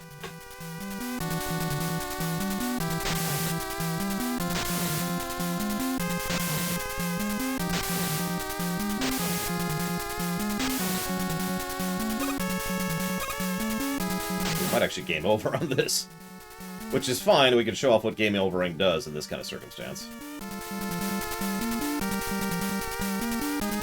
Yeah, this is very much a gotcha. The only thing that prevents it from being that is the fact that it's just the 3 screens. That's it. That's what irritates me the most. It's just those 3 screens. That's all it is. Except for this one. That's the biggest gotcha of that whole section, is those 2 spikes on the left. I cannot tell you how pissed off I was the first time I got through that spike section and then ran into those 2 spikes on the left. God, I was pissed about that. Now, whether this is a full negative or not is debatable, but I think we can easily argue up to a full negative for this. What do you all think? That's it. That's the whole stage. Now we have one of the best bosses in the game. Who here loves Gutsman? Because they love Gutsman! Yeah! Gutsman! And he's dead. Epilepsy warning. The only thing in my mind that could mitigate Wily 3 from getting a full negative is how short it is. Because it is super short. It's just... and you're dead. Yeah, the Guts Dozer is actually kind of awesome. So now we have a little bit of a longer stage, and... this stage! This freaking stage! Okay, so... we're not gonna use those energy ups. We're just gonna... So hang on. Let's finish our discussion. Sorry, we're going through this game too. It's such a short game. It's funny in its own right. That's a good thing, though. Sometimes a short game can be a good thing, because it adds to replay value, and it makes it so it doesn't wear out its welcome, especially since I really feel that if Mega Man 2 was just the same game, but stretched to about double the length, it would be a much worse game. My opinion. Okay, so hang on. Let's leave this stage in a moment. Let's talk about Wily 3. So... fall down through a refill section, some really easy jumps through the water, and then the 3 spike thing, which is irritating and kind of easy to wig yourself out on. And then you fall down, and then there's the gotcha trap with the spikes on the left. That's the whole stage. That's the whole stage right there. So, I can be argued down from a negative. That's not going to be hard to do overall. But I am curious what you all think. I know several people said it's too short to give a negative to. What the hell? I don't care. Not you guys. I care about you guys a lot. What I don't care about is my credit card company emailing me saying, hey, we have a lower APR to offer you. And I'm like, but I don't need or want that. You're dumb and stupid. Go away.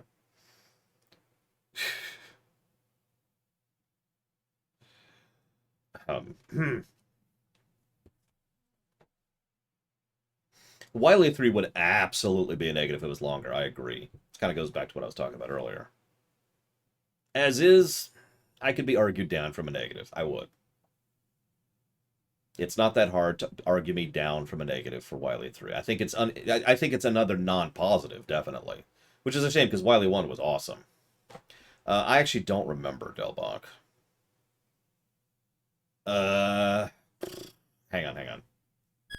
Let's get a save state in, and then let's see if we can do this. Let's see if we can go back far enough. We might be able to.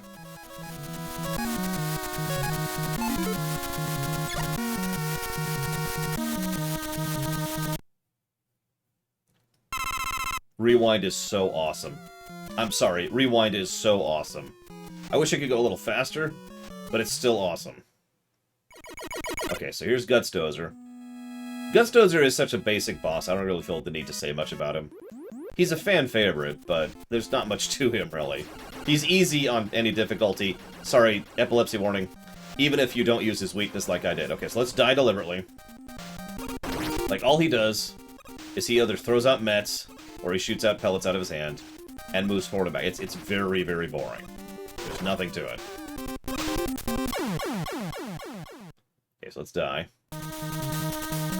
By the way, you beam in here, which I only point out because, you know, it's a good checkpoint, admittedly. How many lives do we have? Oh, perfect. Okay, so let's game over.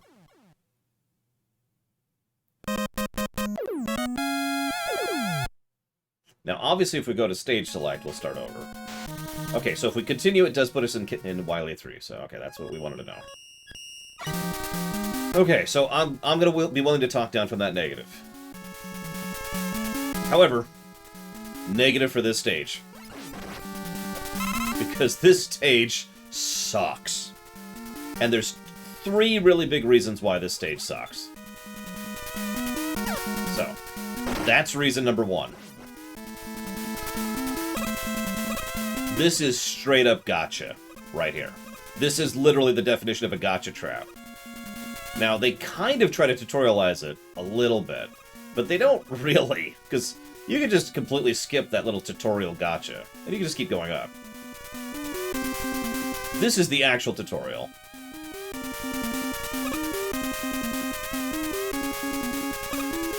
Hope you memorize where they are. Yeah, there's one there too, by the way.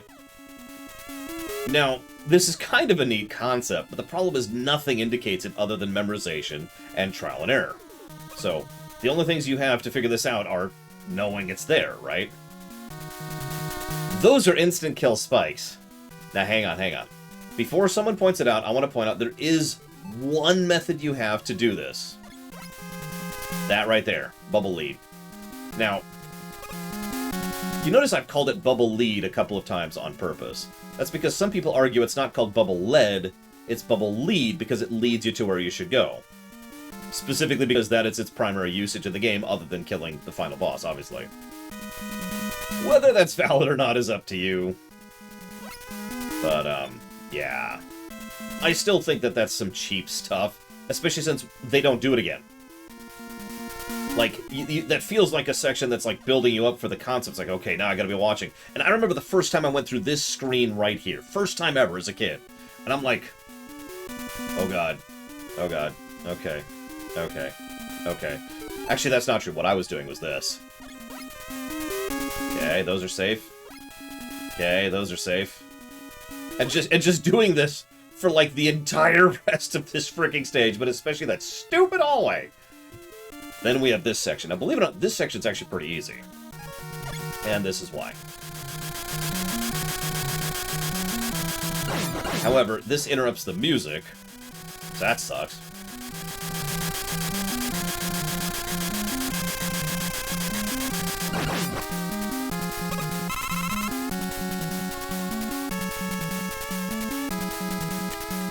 Okay, so we've had our first section over instant death spikes.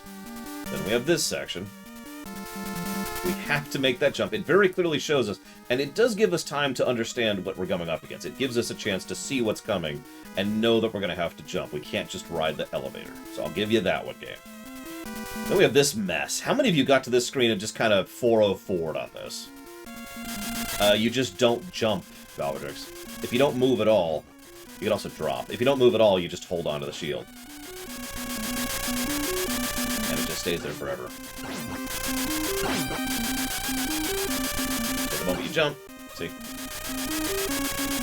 Actually, I am Zach Taft. I'm really excited about it. I saw the trailer yesterday with my family. And notice how if it just pushes you off, you're fine there. See. So that's how you just hold on to the shot. Then we have this frickin' room. Now this room actually sucks in ways it's hard to really explain if you haven't gone through it. This is our last usage of item 2 right here. Because screw this room and everything about it. Let's just get out of here and be done with it.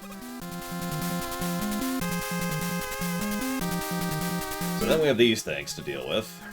Just gonna reset that.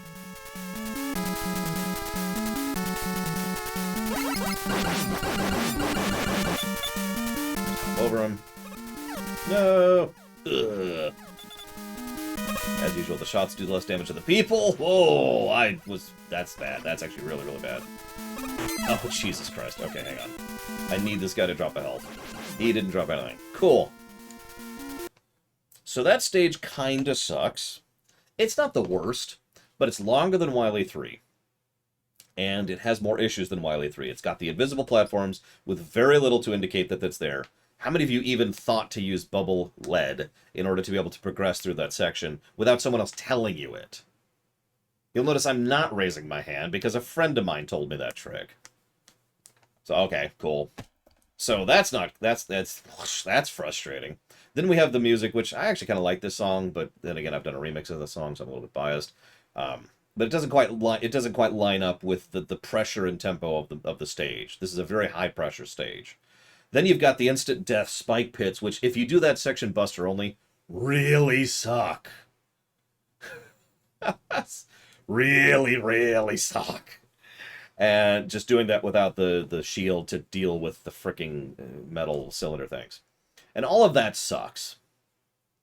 At the very least, I would argue for an aggregate negative for Wily 4. However, then we have this nonsense.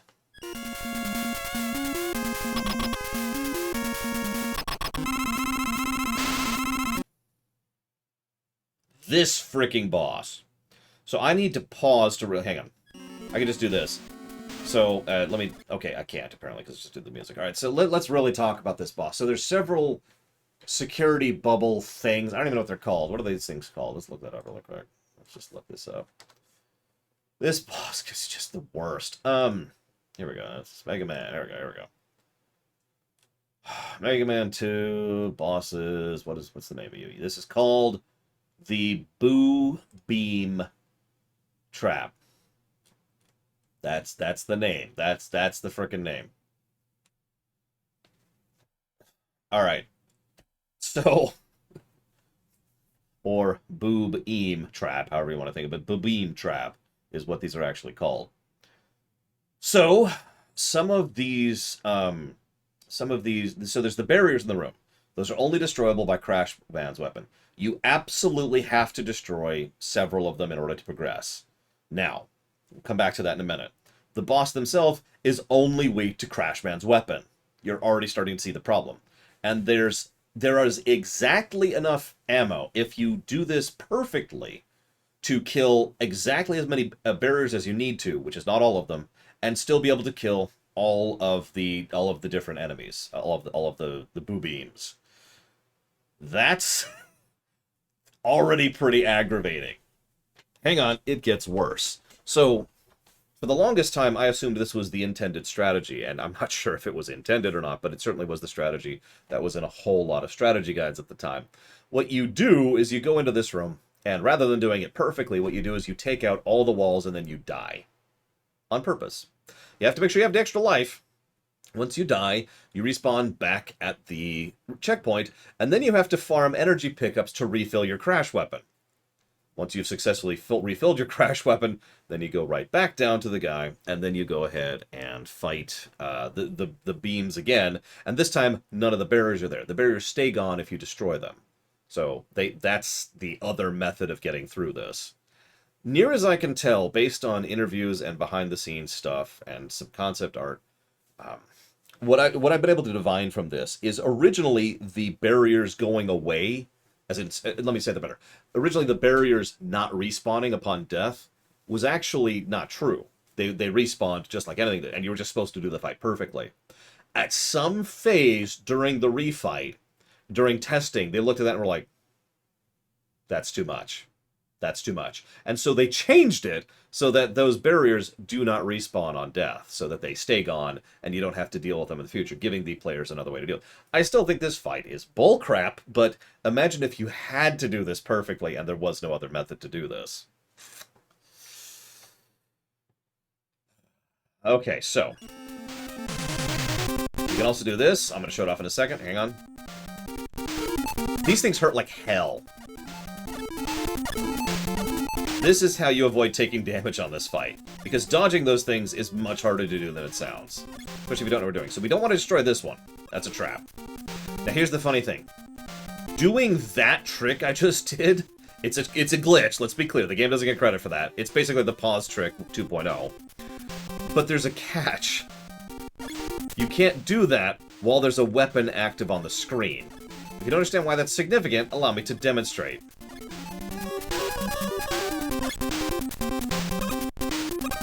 Notice I cannot pause right now. I'm mashing the pause button. Cannot pause while there's one of your weapons is on the screen. So these crash bombs, which take forever for the explosion to go away, cannot do the dodge trick while your crash bomb is out. Now, just in case I really screw this up, I'm going to specifically go after these first. And yeah, that was close to being a screw-up there. But those are the only ones you have to break. The ones I just broke. Everything else you can avoid breaking. We're gonna go and be a little cautious here, because I'm pretty sure I'm one hit away from death. We gotta do this. Now, I'm gonna be real. I'm not sure I've ever beaten this boss without the pause trick. Oh, that was actually close. Okay, despawn, despawn, despawn, despawn, despawn! Actually, I do have E-tanks, you're right. I keep forgetting I have E-tanks in this game. Anyway, let's burn one of those. Yeah, they hit really hard, by the way. That's why I'm so hesitant about taking those hits. So, okay, let's go ahead and take out this guy. Alright, let's just get hit. There we go. Go after this guy next. Okay, so we're gonna use the last of our 3 to get up. And back over here. And we're gonna dodge. Nope, too slow. We're gonna use the last of our 3 to get up here. We're gonna need 1 for the next one. Let's go ahead and just get rid of this. Take that hit. You notice we have exactly enough shots to kill him, so we cannot waste this shot. Whoops. Okay, hang on. That's okay, that's okay. We can work around this. Come on. Okay, hang on. This is... Okay, I'm screwing this up, which is bad. Really bad, actually. Ugh, but we're okay. We made it. We have successfully beat the boss in 1 try.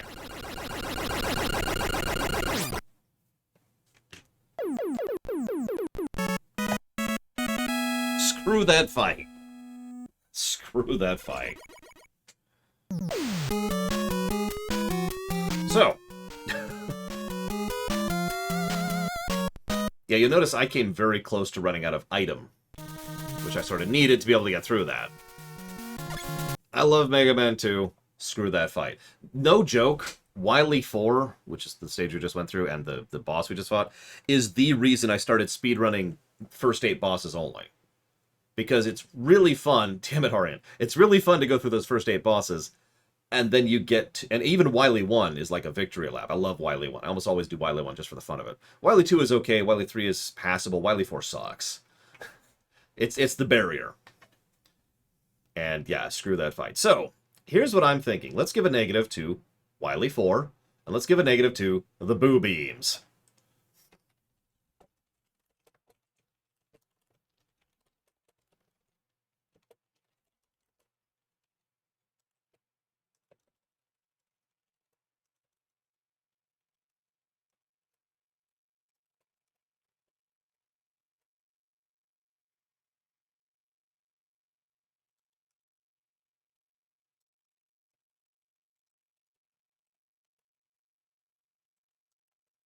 Oh yeah, the other reason that sucks, there's usually games like this, even Mega Man games, will usually do something to encourage you to use a weapon, which will then show you that the invisible pits are there.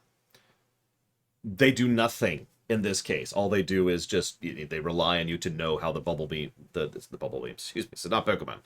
The lead bubble, or the bubble lead, works in order to try that.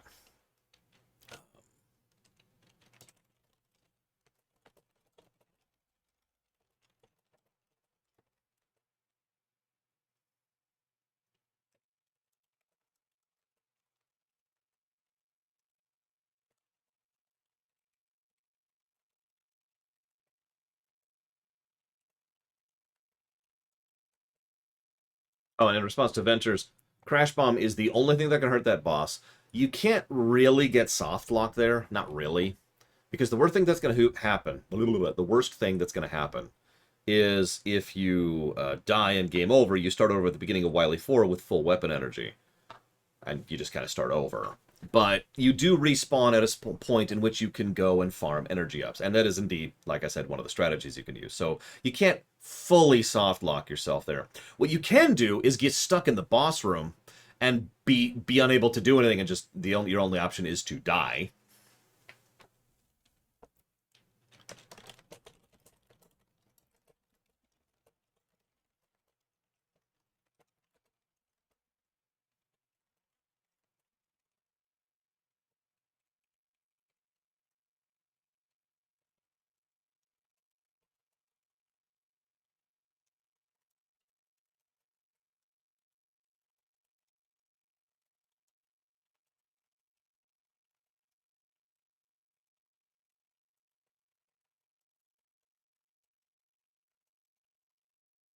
So, 2 negatives, 2 gameplay.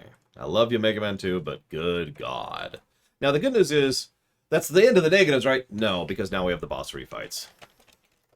So, let's just give that negative right now. Boss refights. Okay. Now I think we're done with negatives, right?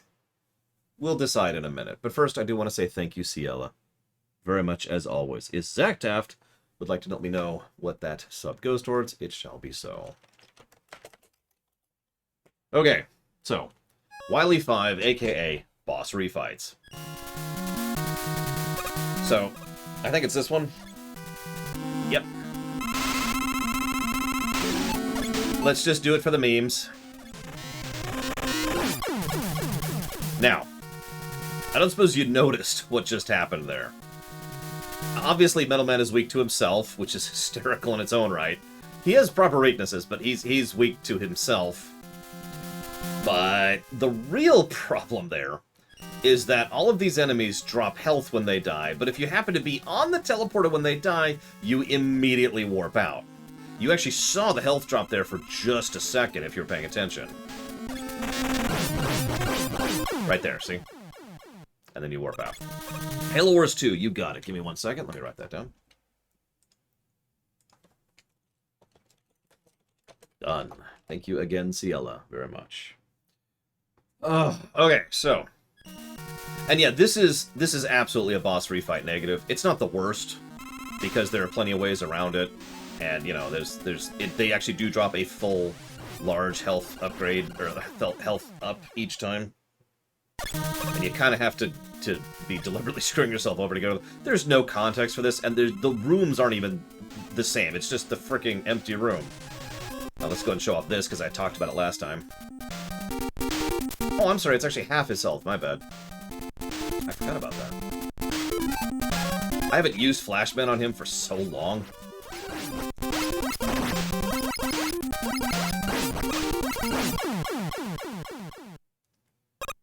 But yeah, it's just, they're just back in the Dr. Wily teleport system, as you can see in the background there. Don't want to... Hope you've been saving weapon energy, by the way. Now, as weird as this may sound, a part of me likes the fact that the weapon energy doesn't refill across the Wily stages. So what's his weakness? Is it flame? No. It's metal blades! Sorry. Oh, I have no idea, Trackers, because they're stupid. So... By the way, his weakness is hysterical. I love his weakness.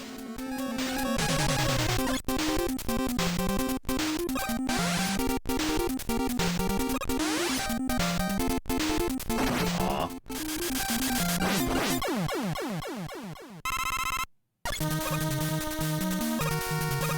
Anyways. Wily teleport system energy equals infinite for some reason. I think Heatman isn't. By the way, Heatman's actually weak to bubble, which is funny. Like, really weak to it. But that makes sense. Fire being weak to water. Yeah, there's a logic to that.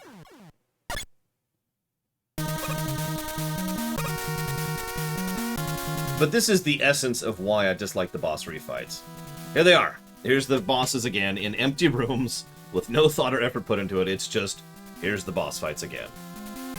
Now, what's really funny about this is if you're paying attention, we have the explanation, out of universe of course, for why the boss refights are a thing and why they became a thing. And that is Steins Gate Elite from Pretzel. Thank you, Pretzel, very much, as always. This is so easy to explain. In Mega Man 1, they wanted to do this whole thing where you were fighting extra copies of the Robot Masters to imply that they were either they made other copies of them, or there were always multiple copies of them, and you were just killing one of them. There are several sites and resources that indicate that this is where they were going, that Dr. Wily was mass-producing the Dr. Light robots. Okay, that's a degree of logic. And you fought them throughout the stages, like in X1, so that's kind of... Okay, I'm with the logic there. But then it came to the end of Mega Man 1. And remember, they were having some issues and there were only 6 of them. So they stopped doing that. And they just said, here's a refight, here's a refight, here's a refight, here's the last boss, right? Because they ran out of time. If you look at the actual map, it's hysterical. It's refight room, refight room, refight room, boss. It's just, it's this tiny little section of the map. So, okay. Then we get to Mega Man 2. Mega Man 2 is being put together by a larger team, but with less time and less support. So it's a huge passion project, but they're still obviously looking at Mega Man 1 as their baseline. Again, Mega Man 2 is a standard sequel. It is Mega Man 1, 2, right? Unlike Empire Strikes Back or Mass Effect 2, which is a divergent sequel, this is a straight sequel, which directly tries to do the original, but more and better, okay? So they have to do all the things they did the last time. So they do this because this time they have a better system to set up, but at the same time they only have a few months to do this, and they're kind of rushed, and they don't have any real thoughts on this, so they just throw together the teleport room. Rather than doing anything with it, they just make the teleport room. Mega Man 2 becomes a smash success, and now we've got a template. And that's why the Mega Man games have refights, is because they did it in 1, failed at it, did it in 2 because they did it in 1, failed at it, but then 2 was a smash success, and they just kept doing it after that. Hi, Nexus of Concordia. What's up? Welcome to stream. Speak! Or, I mean, you don't have to speak. So then we got this guy. I actually don't remember what he's weak to. Air? Metal? I mean, everything's weak to metal. Everything's weak to metal. Everything's weak to metal! Everything's weak to metal! Oh, hang on. Everything's weak to metal. Everything's weak to metal.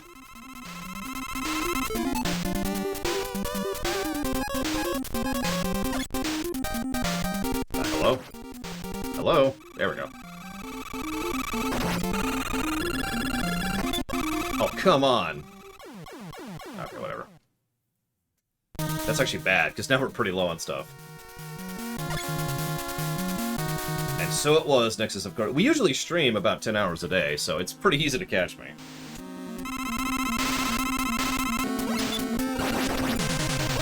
As you can see, he's actually pretty weak to Buster in this form, so we're just going to use that now. It's just easier to hit him with Metal Blades.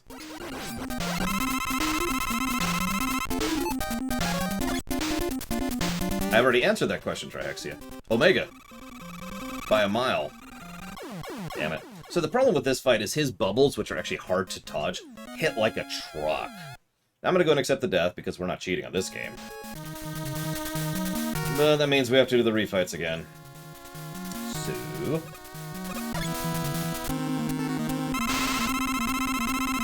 At least we got a weapon refill, though, so that's kind of neat.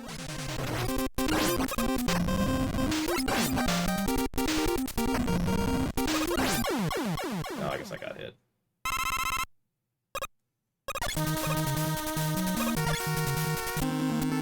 By the way, another reason refights suck. Just kind of unrelated.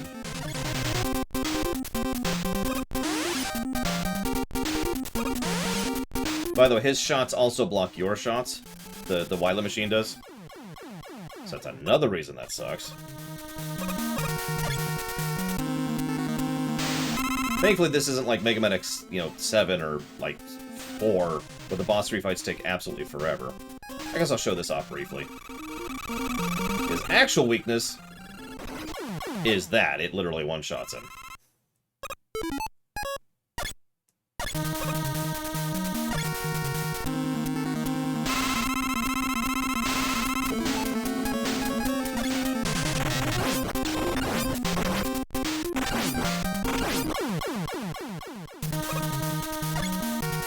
I mean, Woodman's weak to lava. There's a logic to that, right?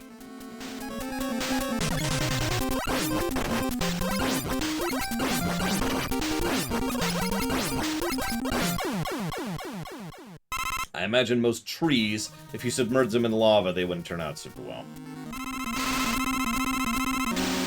Whoops. Pay attention, Laura.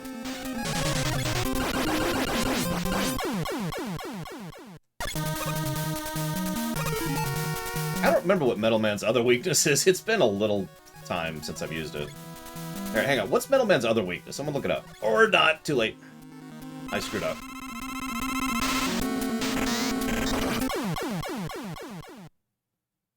Never mind.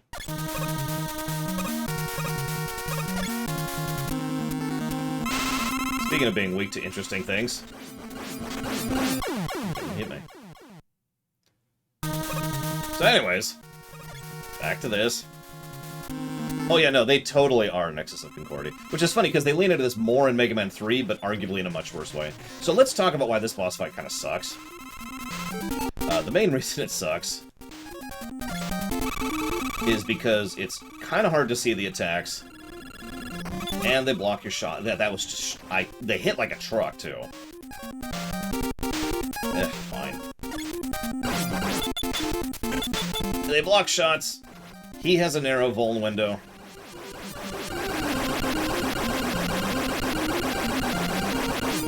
And they're hard to dodge. But wait, what's this? There's another stage? Believe it or not, this was considered a plot twist back in the day, and I'm not joking about that. The addition of the extra stage, which became a staple. I want to give a plus to story for this. Because the first time this happened, this freaked me out in a good way. Like, you just plummet. Remember, visual continuity. So we just sort of plummet. It's like, what? And there's these strange acid dripping things just falling down here. Now, I'm gonna save state really quick. I guess I can just rewind to do this. But I just want to show this off. Look how much damage these do. See how much that hit for more? Do you see how much that hit me for? Yeah, there's no music. This is how you properly use no music, by the way. So these things hit like an absolute truck.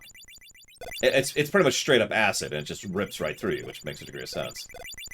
And you just get this whole... Okay, so that's on me. I don't actually know how that hit me, but whatever. And then... I already answered that, Trihexia. I'll repeat myself, the SAX. Am I just blipping out, Trihex? Is that what's going on? And then, oh my god, he's an alien! Holy crap! And we're fighting him in space! Oh god, and we're using the worst weapon in the game on him, which is a very recurring trend from this point onwards because Mega Man 2 did it, and Mega Man 2 was popular. He hits very hard, by the way. This is it. This is the entire fight. Is that one extremely hard-hitting shot and him moving in the exact same pattern over and over. And he is weak to a weapon that's very hard to hit him with. I was stuck on this for so long the first time. So long. Oh my god. See how hard he hits?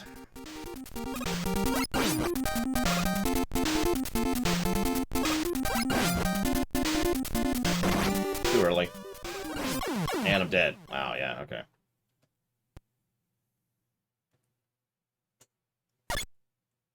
By the way, the only thing that does any damage to him is Bubble Beam. If you run out of Bubble Beam, you need to game over, because it is the only thing that damages him, and there's no refills in this stage. There's also no checkpoints in this stage, so that kind of sucks. I hadn't taken that random shot earlier. I'm still not sure why it hit me. Oh yeah, I have E-Tanks. Did you know I have E-Tanks? I actually keep forgetting I have E-Tanks, because I'm used to not using them.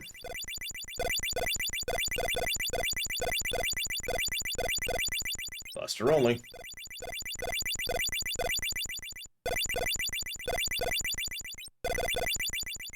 Anyways, I would like to argue for a story positive and a gameplay negative, because this is stupid.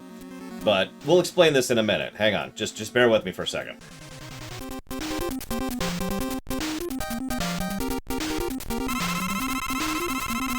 So let me go ahead. Where's my E-Tanks? I had 2 E-Tanks. Where's my E-Tanks?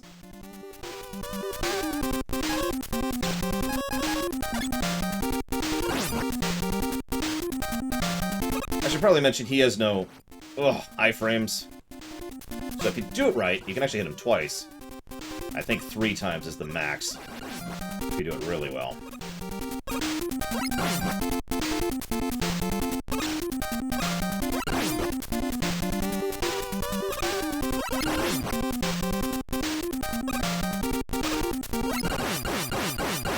No, I suck at video games. Anyways, so it turns out it was all just a hologram. Noise warning.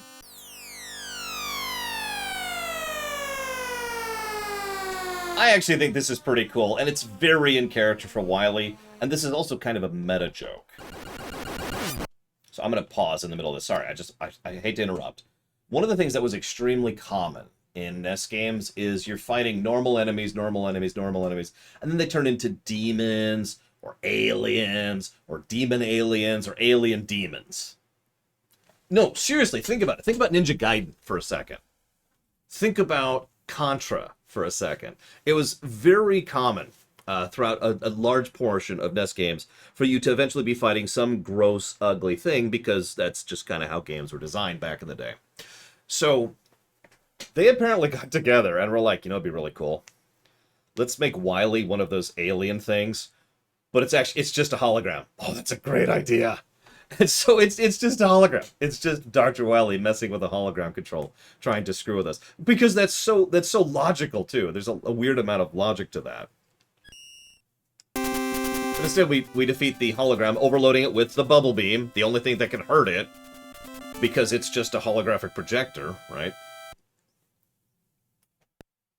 And then we have a good ending. I mean, an ending that may be good. We'll see in a second. Either way, I absolutely want to give a positive to story for Wily 6, I think that is. That's a great outro. In fact, I'm just going to put that in outro.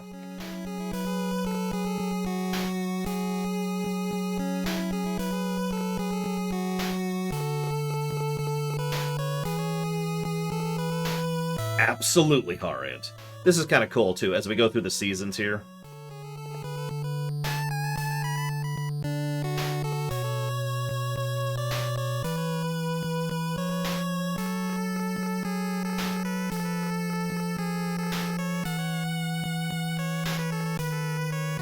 Now, what we think of the outro gameplay-wise is a little bit more questionable.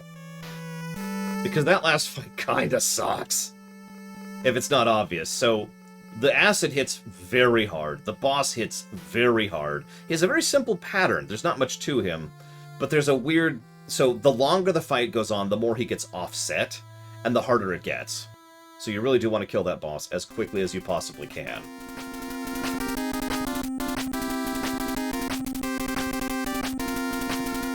That being said, I don't think it's bad. I just think it's not that great of an outro. From a purely gameplay perspective. What are we thinking?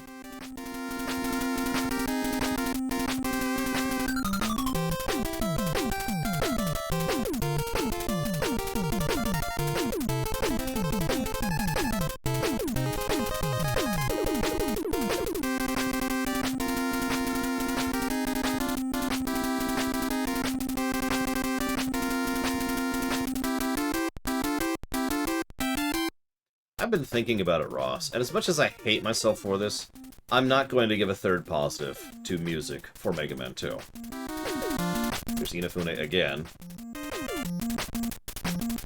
That being said, wait until we get to Mega Man 3. I know that everyone loves Mega Man 2's music. I am one of those people. But trust me, Mega Man 3 has some legit music. I think so, Ventures, yeah. I don't remember if it was Nintendo powered at this point, but I do know it was a contest, yes. No, Sean! It's negative to Shantae.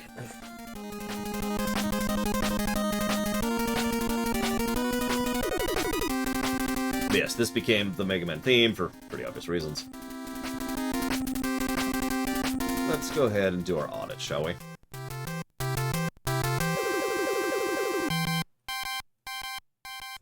Now, call me a weirdo. I can't think of any story negatives for this game.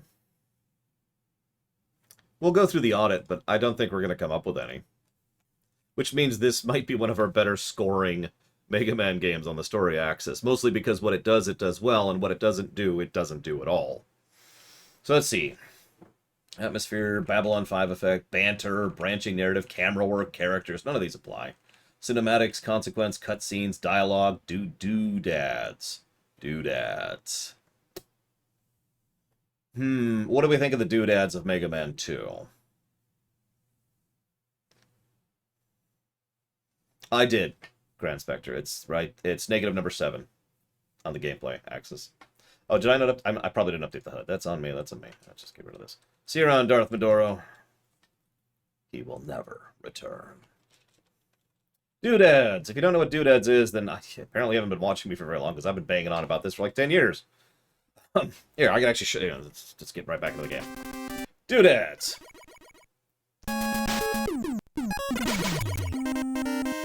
I agree with that, Shihali. It's funny, really. Because then we get to Mega Man 7, which is... and then we get to Mega Man 8! When they first tried to do a story, and they just... oh my god. So, there's actually not a lot of doodads on this screen, believe it or not. Ooh, that is some weird delay. Hang on. Let's reset. Let's reset the CPU. Well, let's reset it again. Yeah, see, the thing is, I don't think this actually qualifies as doodads by the definition. It qualifies for the background stuff. But I don't think this actually qualifies as straight-up doodads. Because there's actually no doodads on the screen right now. Okay, wow, that delay is awful. What the hell? And there's... The only doodad that would be qualifying here is, like, the stuff that's on the top of the platform, which even that just kind of doesn't really show up. So... you know, no. I'm talking myself out of it. No doodad positives. No doodad positives. Okay, that's okay. We still have some good visual storytelling, some visual action. Let's move forward. External continuity. It's there? Technically? For certain definitions of the word? So let's scroll forwards. Then we've got fake drama, no. Foreshadowing, no. Humor, no. Integration, no. Internal continuity, no. Intro. We did, in fact, give an intro, because that was legit. Lighting, localization, moments, music direction, outro. Yes, that was a great outro. That's true. Wily is now the greatest source of evil in the universe. No. Pacing, padding, plot. None of that exists. Sound design. Nope. Story sequencing. Nope. Storyboarding. Nope. Storytelling mechanics. Nope. Themes. Nope. Visual continuity. Absolutely. Visual storytelling. Absolutely. Voice acting. If only we were reviewing Powered Up. But no. And that's it. So that is it for story, which leaves us with a net +4 to story. Pretty damned good for an S game. Oh yeah, by the way, cheats. No! I didn't cheat on Mega Man 2. Sorry. Gameplay. So hold on. We've got a bunch here. Let me do a little bit of self-auditing before we actually go through this, okay? Give me 1 second.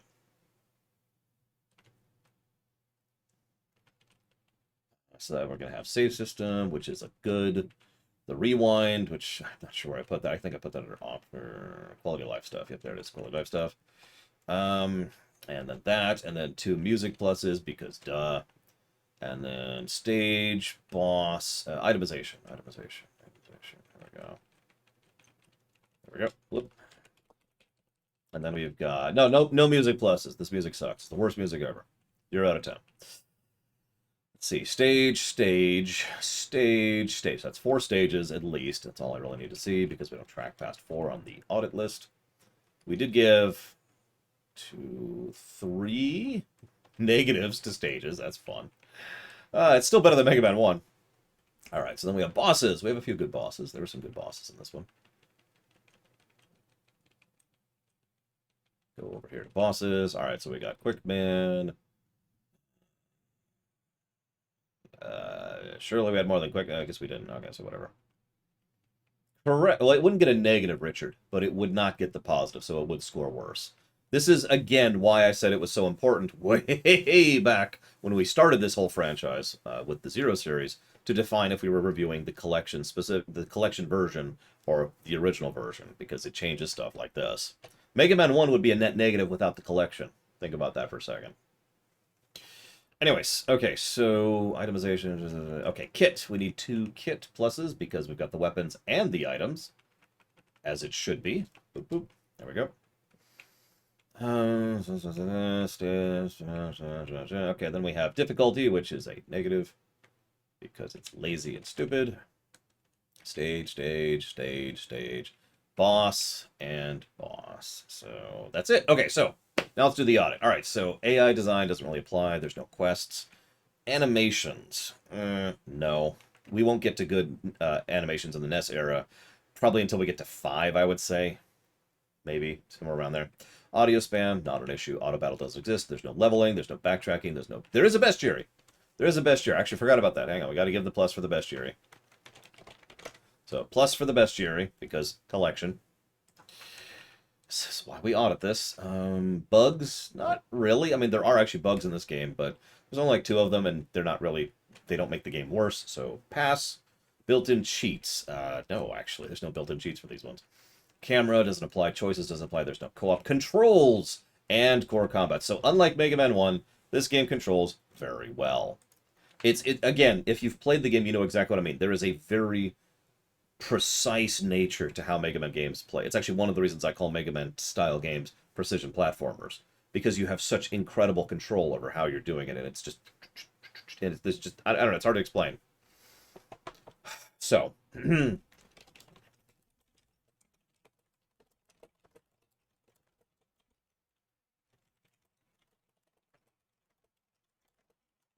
That's plus and plus.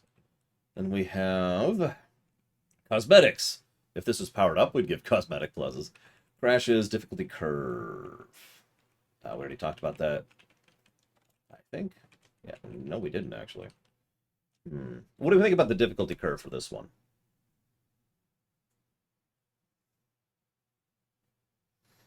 Part of the reason I'm asking is I think the difficulty curve of this game is actually pretty smooth. Now, granted, it's hard for me to judge this because I've speedrun this game extensively. I know this game very well. I mean, someone earlier was like, oh my god, Quickman is such a joke. No, he's actually pretty hard. He's one of the hardest bosses. It's just, I've speedrun this game. So, it's hard for me to judge the difficulty, but I would say this difficulty curve has 2 spikes in it. One is Bubble Man, and one is Wily 4. I think other than those 2 spikes, the game does a pretty good job of kind of keeping you in the right tempo of difficulty for the 8 stages. And then you get the Wily stages, you get a little bit of a bump, and Wily 1, and Wily 2 both kind of do a natural increase, and then DeQuack shows up, so we have a bit of an issue with Wily 3, but again, because of the things that made Wily 3 not a negative, that's still smooth. Then we hit Wily 4. And then we hit the rest of the game, which is still pretty smooth, and still follows the curve. I'm willing to give that a positive, 1 positive for difficulty curve, and I don't know why I'm anticipating this, so let's just do it.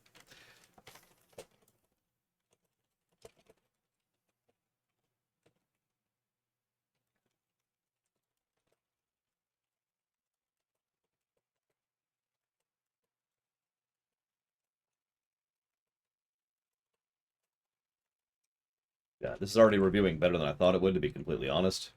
I'm almost happy about that. At the same time, I'm really curious which classic game is going to end up highest. I imagine it's going to be 11, because it probably should be, but whatever. No durability, no encounter rate, no encounters. Enemy variety. How many enemies are in this game?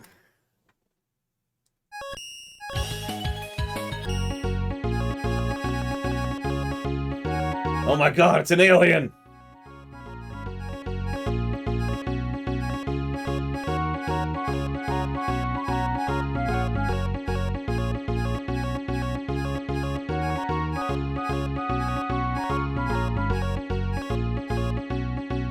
'28, officially surpassing Mega Man X6 and Mega Man 1. I also think the enemy variety deserves a plus, not just because... Here, let me push down here. I meant here. Nope. Come on, game. There we go. Partially because I feel like there's a good variety to how the enemies attack you.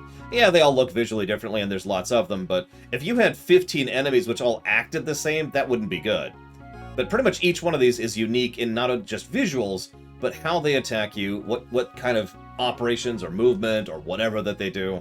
You know, that guy throws fire and lights up the area, that guy kind of slowly homes in on you. He just kind of stands there doing what he can do. Yes, it does show your weakness too, which is kind of cool. He homes in on you very slowly at a certain arc.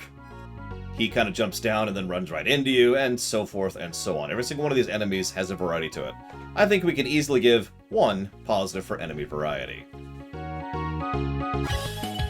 So let's do that. Something Mega Man X, or Mega Man 1 certainly did not get.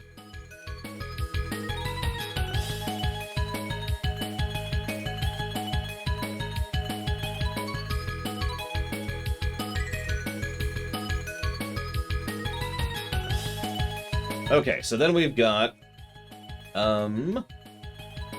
graphics. Yeah, some surprisingly good sprite work in this one. I mean, this game looks good to this day, in my opinion. I mean, we were just... Here, hang on, let's really show this off.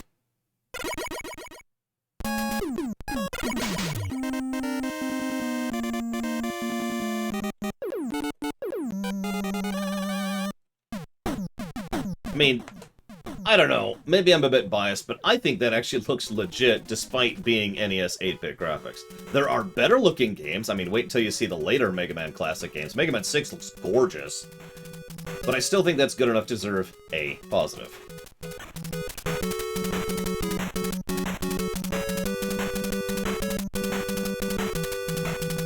Okay, so... let's see here. That doesn't really apply, that doesn't really apply, that doesn't really apply, that doesn't really apply. There is no intro. Scroll.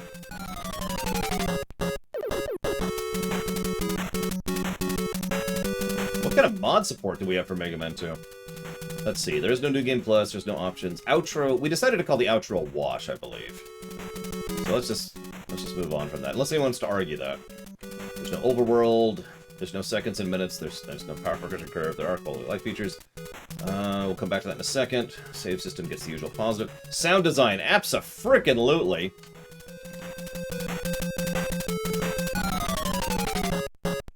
Let's see. And we definitely have visual distinction. Yep. Oh yeah, definitely visual distinction. Okay. So there's two I really want to run by you, and by that I mean there's one I really want to run by you.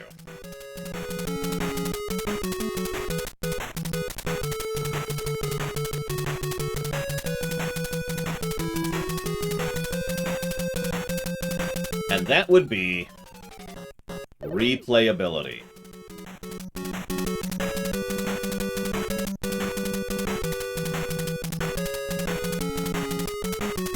What are we thinking?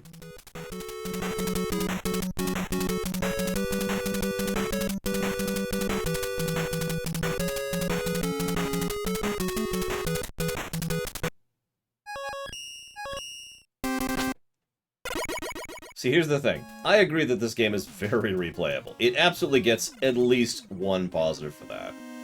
We have given multiple positives for replayability before. Now, I'm not sure any Mega Man game will earn up to 3 positives. In fact, none has so far. The question is whether or not it earns 2. Whoops, hello.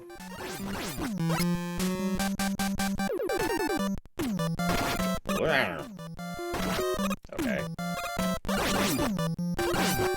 God, the timing is weird. Now, I'm gonna say something strange.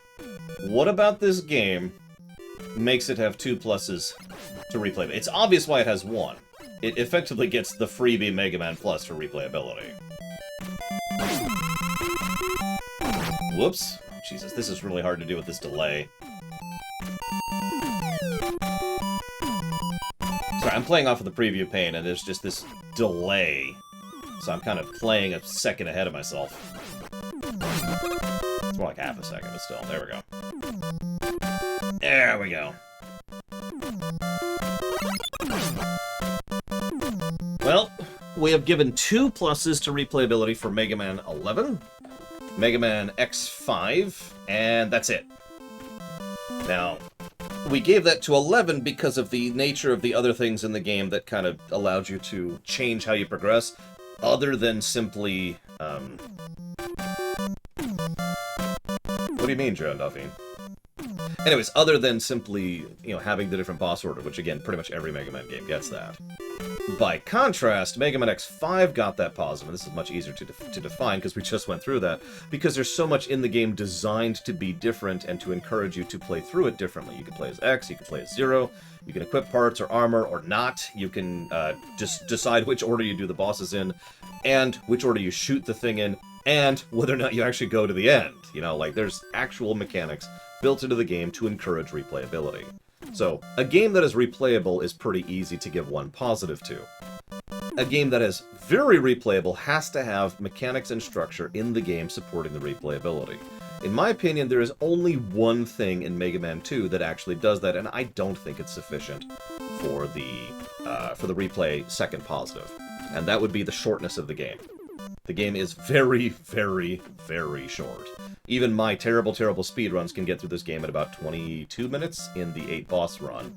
And I think it was like 45 for everything was my record. I think. Let me check something here.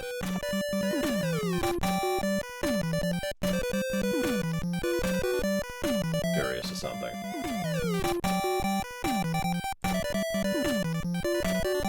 Pull up Mega Man 2 if it's here. Hello. Mega Man 2. Mega Man 2. Is there no Mega Man 2? Is there truly no Mega Man 2? Is there seriously? There's no Mega Man 2. What the frell? Okay, fine. We'll pull up the Mega Man leaderboards. Yeah, that's Buster only. Except when you have to, because again, you have to use Crash Bombs on the one thing, and you have to use the items, and so forth and so on. Anyways, here we go. Mega Man 2. So it looks like straight up any percent is 26 minutes. If you do Buster only, the world record is 33 minutes and 52 seconds. Yeah. Anyways, so no, I've talked this out. I've compared it to other things. Mega Man 2 only gets one replayability positive because it doesn't do anything in the game to encourage additional replayability. But it is a replayable game, so it gets the one positive for replay, which gives us our final total of plus 21 to gameplay. Jesus. That is substantially better than I thought that was going to rate. Now, as usual, hang on, I'm going to hit this. As per usual. No, you can still voot if you want to type in !voot into chat. The poll is still up. It will be, at the very least, until we finish the console block. So please feel free to continue to voot on that if you have not. Alright, so. I was really taking my time with this game and explaining a lot of it as we went through. Even still, I'm willing to give that a 3-hour marker, which is important because... No, it doesn't, Ariant.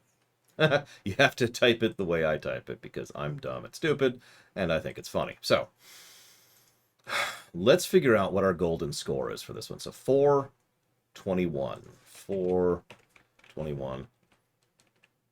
Hang on a second. Several of the Zero games rate better. Oh, well. I was just curious how high that story score rated with +4, but whatever. 322, so 322 is... Let's do a little math. 37. That's funny. Let's just do that again. There we go. Okay. Anybody want to guess where the golden number is going to be? Oh, I can't wait, Dr. Winter. I'm going to be looking at it tonight when I do my wrap-up and get ready for the Mega Man 2 rumination. So, get a little perspective here. Let's see. Mega Man 1 rated a plus 2.43, or 2.47, excuse me. Not that great. Whoops. That's actually higher than I thought it would be. That really is. Wow. That is way higher than I thought it would be. But no, that tracks. That really does track. Now, ladies and gentlemen, the golden number for Mega Man 2 is 40.29. That puts it just below X2, and also makes it, I think, our third highest Mega Man game total. Let me double check something really quick. Where's Mega Man 11? Where's Mega Man 11? There it is. Nope. Okay, so Mega Man 11 does rate higher. I figured it did, because it should. But... yeah, that's really high, and honestly way higher than I thought it would be. I stand by it, though, as usual. That pretty much makes it, yeah, so that's Mega Man X1 is our best rated. I doubt anything's going to beat X1, but if anything is going to, it's going to be Mega Man 5, or something else we'll get to in a minute. So Mega Man X1 is on top, then we have Mega Man 11, then Mega Man X2, and then Mega Man 2. That's our top 4 right now, as of this moment. I need to do a check on Mega Man 11. I need to make sure that we're up to date on Mega Man 11. I'm pretty sure we are, but as we've been going through the Mega Man series, I've been thinking a few things about 11, and I just want to kind of audit that a second time. Don't worry, I'll do that off camera. Don't worry about it. For now, I'm going to go ahead and chop off here. I guess I'll go ahead and show up. Here, behold! I'm going to go ahead and work on all the stuff I got to work on at the end of this. I'm going to fix my webcam because my webcam does this really weird thing. Hopefully it won't break on me again, like it's done like today already and twice recently. It's just really, really frustrating. There we go. Fix the color. Tomorrow we will start Mega Man 3, which is one of the ones I am the most worried about, so that should be fun. I do hope you've enjoyed. I will see you all next time.